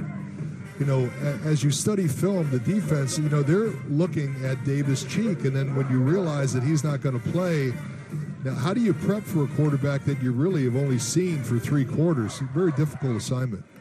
Curt Cignetti kind of redeveloping his offense on the fly. Got a week to game plan for Green. Thomas keeps switching side, ends up on the left of his quarterback. And Green again keeps, and there's just nothing there. Got a yard, that's it. Coggle came in and made another play from his linebacker position along with Justin Rubin. Yeah, you are seeing now from the Richmond defense a spy technique on Jalen Green. They are tired of him faking the dive handoff and turning it upfield. They're actually devoting one player on their defense to stopping that play. Well, Richmond had been running a 4-2-5 defense, switched to a 4-3-4 to get more linebackers on the field because they felt like that was their deepest defensive position. It's paid off here in the second half. 3rd down and 5. Green on the move. Threw it early, but what a catch by Weeks. And he cuts it back. Cortez Weeks inside the 30. And all the way to the 14-yard line. A gain of 51. What a play. Crowd's going crazy. There's a lot of components to that play. Now, first of all, he throws a bullet and watch the catch. Good job of putting that into your hands. And now the ability to bring the ball down the field, avoid tacklers. And let's give Marcus Vincent some credit, the defensive back for Richmond, not giving up on that play and forcing him out of bounds. But terrific effort. Thomas dances to the 12 and then dives to the 11. Again, back to the big 3rd down pass. This throw came out earlier than Weeks was expecting, and then he did the rest. Great hand-eye coordination to catch that ball. And then Weeks, who had 14 catches against New Hampshire earlier this year, turns it up the sideline. Terrific play. Cignetti said it was going to be interesting to see how Weeks adjusts to the new quarterback. He had such a rapport with Davis Cheek. He knew that Weeks would eventually develop the same sort of relationship with Jalen Green, but it wasn't going to happen instantly. It paid off pretty good dividends on that 3rd down play.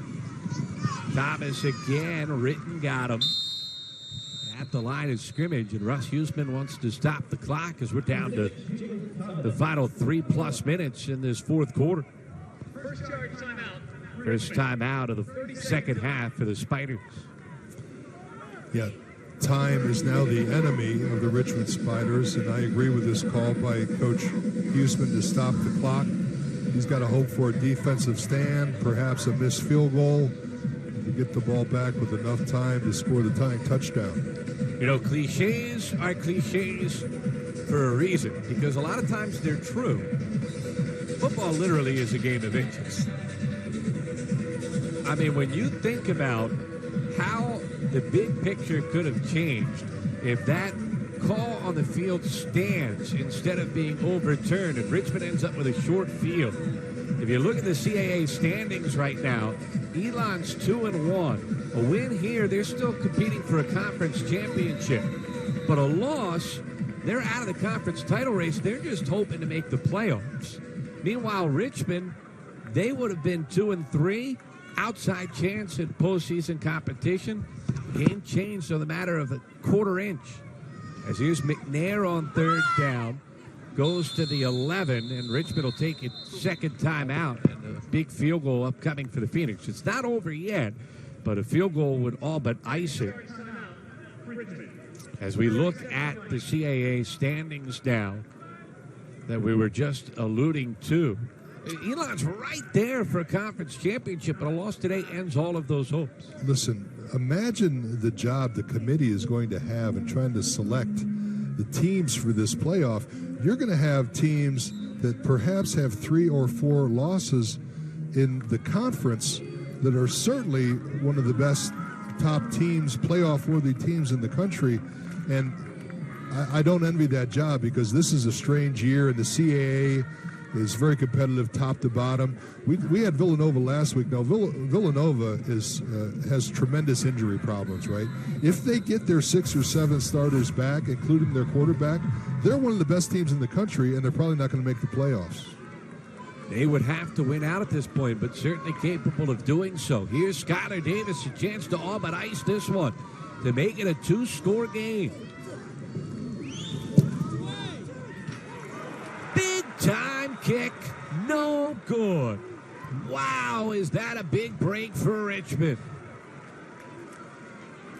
Man, you said game of inches. You were right. This thing bounces off the upright, kicks back into play, and Richmond is still alive.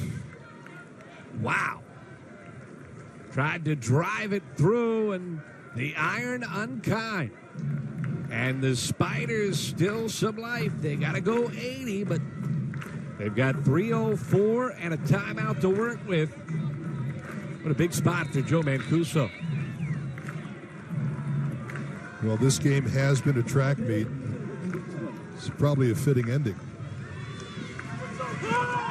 Mancuso to his right floats it too far in front of Devils, who is guarded tightly by Tyler Campbell. Number 3 from all Devils. There's a flag down. It was thrown at the line of scrimmage at the snap. Not had many penalties today. And that has been refreshing. Oh, illegal man downfield against Richmond.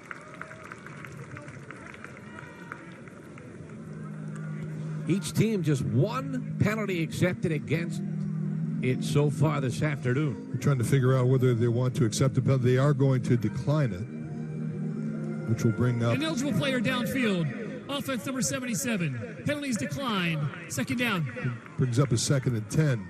But we've mentioned this in other broadcasts. So much reliance on the run-pass option, and you're seeing more and more linemen down the field because they're not exactly sure if the quarterback's going to keep it and run or they're going to throw the ball down the field. Well, defensive coaches at the college level have been begging for officials to monitor that more closely. You get 3 yards of leeway, but you've seen teams cheat 4 or 5 yards down the field, go on call.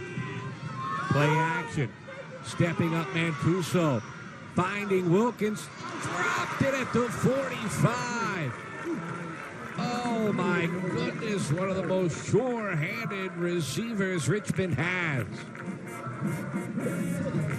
Wow, tough drop for that young man, Tyler Wilkins, who is 9th all-time receiving for Richmond. Wide open down the field, makes the stretch, just can't pull it in. Richmond bench in the background could not believe it there. 3rd down and 10.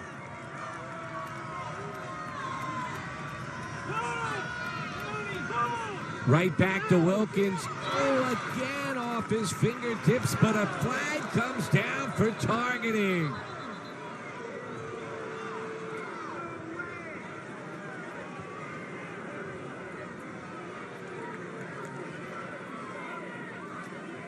So, man, I saw this coming, and I'm not so sure it's as much targeting as it is a hit on a defensive. Well, they do go helmet to helmet there. I'm not sure it was by design. I don't think that he meant to do it on purpose, but that doesn't matter. Yeah, that's a penalty in this day of football. He leads with the helmet on helmet. That will be a targeting call, and it will give Richmond a first down. Number 27, Tyler Campbell. You feel for Campbell. You see, he tried to hold him up after he hit him. I agree with you. I don't think that there was malicious intent, but that's not the rule. Targeting. Defense number 27. 15-yard penalty. First down. And that's big. This play is under review. Because not only does he miss the rest of this game, he'll miss the whole first half next week against Rhode Island. Yeah, it's a severe penalty. When you target in the second half, you're out of the game, and as you said, missed the first half of the following contest. And, you know, it confirms my theory. I don't think he meant to do it, but it doesn't matter. It's still a foul. You see, he puts the hands up as if he's trying to hold the receiver up. But those rules are in place for a reason. And that young man has to sit the rest of this one out. Good kid, too. Started his career at Army. Didn't want to make the 7-year commitment to serve after graduation, so decided to come to Elon. He was a slot back during his time at West Point, switches to the defensive side. Signetti said he's a very physical player, a little too physical that time. It wasn't the most vicious of hits, but as we said, it doesn't matter. It's still a foul. You feel for him because not much else he could do. Hard to avoid that. It's the bang-bang nature of the play. Well, the one thing that in this modern day and age of football, they are legislating safety back into the game. You know, when I played football, you didn't dare come off the field and say you had a headache. You may have been concussed, but you were afraid you were going to lose your job. So I agree that these rules are in place for a reason. It's just unfortunate that that young man gets caught in the middle. Didn't mean to do it, but it doesn't matter. Perfect example of how that's evolved. Kevin Johnson, the guy who got hurt a few weeks ago, actually came to the coaching staff to let them know he just wasn't feeling right, not during the game, but the next day. And Russ Huesman said, couldn't have been more proud of the kid because that's the way this is supposed to work. You have to After let us review, go. there is no foul for targeting. It'll be 4th down and 10 from the left hash mark. Well, the intent overrules it. I'm a little surprised.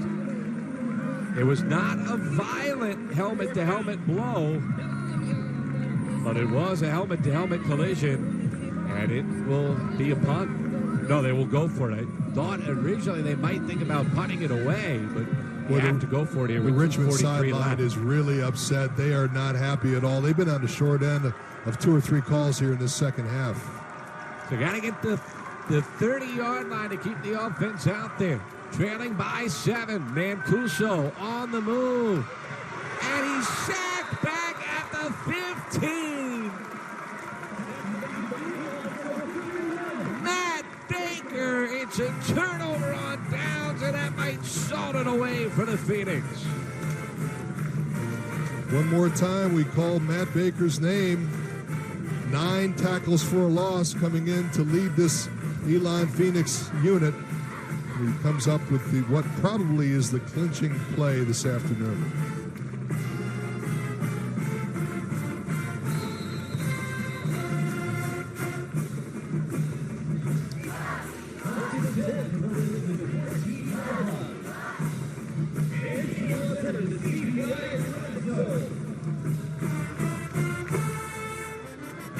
Only 1 timeout remaining for the Spiders. Still time to get it back, but they need another missed field goal on top of it, plus the stop as Thomas lowers his shoulder and works his way to about the 12. Obviously, ball security is a premium here. You'll see 2 hands on the football. Whoever handles it for Elon, that time it was Jalen Thomas. But the last thing you want to do is cough up the football. We saw that game last month at Oregon. Ducks looked like they had a win salted away over Stanford. Could have run it down to the final 15 seconds. Fumbled. Stanford turns around and wins. That might be all that separates Oregon from the college football playoff. I remember a game a few years ago. It was actually Greg Gattuso's first game at Albany, and they were playing Holy Cross. And all Holy Cross had to do was kneel on the football. They decided to hand it off. And there was a vicious hit. The ball bounced up in the air. It was returned by Albany for the win. So right now, ball security is at a premium. The freshman and the sophomore having big days here this afternoon. This time, the sophomore keeps it, and he's hit the backfield at the 16. Richmond cannot stop the clock anymore, so it will run under 2 minutes before the next snap. Jackson getting credit for the stop in the backfield. Next snap will occur at about the 1 minute and 40-second mark. They'll run it again, and that clock will continue to move. So if they get the ball back, which I would assume they're going to go for a field goal if they get stopped on 4th down, there'll be around a minute to play. Looks like they're just going to take the clock all the way down and take a timeout. Although Curt Cignetti has walked away from the official, and his assistant will take it over there on the sideline with 1:44 to go. So the key plays in this game, a couple of replay overturns. Let's look at them. The first one, was this a fumble or not? Well, again, I get paid to analyze. I don't get paid to referee the game. There, the call on the field was a fumble. I don't see how you overturn it. And right there was helmet-to-helmet contact, unintentional, but in my book, that should have been called a target, and Richmond should have kept the football. The targeting rule is so controversial, not because of what it's trying to accomplish, but because it's so hard to legislate. Perfect example is that play. Tyler Campbell is not trying to do anything malicious. He didn't necessarily hit him with the crown of his head, but he did lower his head and make helmet-to-helmet contact. And I think that's fans' biggest gripe, and a lot of coaches and players as well. don't fully understand what is and is not a penalty. Green setting it up center of the field, takes a knee at the 19, and Elon will run some more clock and try to kick a field goal to ice this win away. So this brings up the question, do you try the field goal? Have to. I mean, this game will be under a minute. If they don't, do you risk having a field goal blocked and returned? Interesting situation. I think they will go for the field goal, as you mentioned, but certainly you can make a case to go the other direction. What is not in question is they're going to run as much time off as they can. Absolutely. If there were 15, 20 seconds left, I think they would then maybe think twice about it, but with still almost a minute to go, the way Richmond has moved the football, I think you got to try to ice this one and show some faith in your kicker, Skylar Davis, who he missed one earlier, but he's had a good year. He's 10 for 14 on the season, and he's got a strong leg. He's kicked as far as 46 on the year.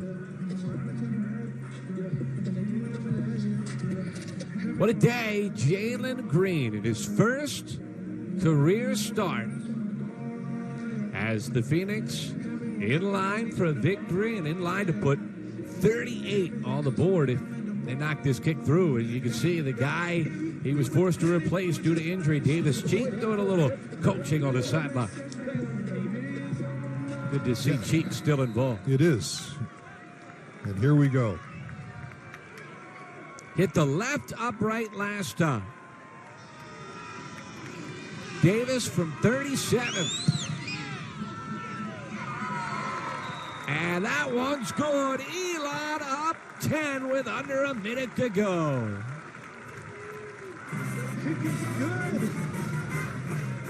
Well, Skylar Davis missed the last one, but he made the one that counted.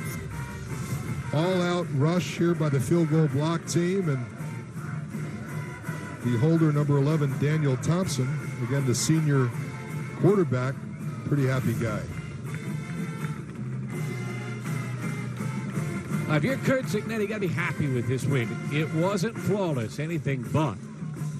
But with his schedule that still faces Elon, first of all, you need any win you can get at this point. Remember, the Phoenix only playing 10 games this year. They had their scheduled contest with William & Mary canceled due to the hurricanes that blew through North Carolina a few weeks back. So that gives you one less opportunity at a victory, and still ahead of the Phoenix. Rhode Island next week, Towson the week after that, and they close at Maine. So they're going to need this bye to get everybody coached up. Take these next 14 days to get ready for what is a killer stretch drive. Well, as we've seen today, they've got some pretty good players that are stepping into key roles for the couple of guys that are injured. And as you look at that Elon game, you make a great point. You know, would they have beaten William & Mary? I think the answer is probably, because I think they're a better team, and William & Mary has had their struggles. So that makes every win, as you said, even more important. But imagine they drop a couple down the stretch here. The squib kick bounces to the 20 where Dykes picks it up. Nice cut. Outside of that one fumble, Dykes has had a really nice day as he returns it out to the 43. But let's say if Elon wins this one, they get to 5-2, and they go 1-2 down the stretch, which is very foreseeable considering the schedule they have in front of them. 6-4. But with a win over JMU. You talk about a nightmare scenario for the committee. That's a tough team to figure out. I don't see how you keep them out. But that's the beauty of a CAA. Say they're 6-4 with a win over JMU. Say a Delaware ends up at 7-4, and Delaware beat Elon. It's going to be, you're going to need a lot of Advil to sort this all up come selection room time. Mancuso to his left. And he is hit and stopped at the 45 as the clock will continue to run under a half minute. Not much Mancuso can do there. Just minimal three-man rush. 8 men in the backfield in coverage. No place to go with the football. Drake a little slow getting off the field for Richmond. 15 seconds left of the clock as Mancuso over the middle. Incomplete. Preston Tindon for number 10. 10 seconds left. Meanwhile, Richmond, they fall to 3-5, 1-4 in conference. But if you're Russ Huesman and company, proud of your team's effort here today, and I think they've at least got things going in a better direction after all those lopsided losses they had suffered at midseason. No question, this was a game effort by Richmond, and they're going into a bye week, and then they'll have Villanova, Maine, and William & Mary. Lobbing one, nice throw, but it's knocked free. Thanks to the defensive effort of Cole Coleman. Good touch from Mancuso. What will be an interesting thing to sort out for the Spiders is their quarterback moving forward. They think they get Kevin Johnson back coming out of the bye. You never know when you're going through the concussion protocol, but that's something Russ Huesman will have to figure out. Johnson didn't play poorly at all. Mancuso has shown some real upside here the last few weeks. Yeah, he has. He got off to a great start in this game. He did not have the same type of second half, but it will be an interesting decision. Again over the middle, and again dropped. Caleb Drake can't hold on. That's the final stab. Elon gets the victory. Hard fought, but Kurt Cignetti's team grinds one out as they beat the Spiders 38-28. They're 5-2 on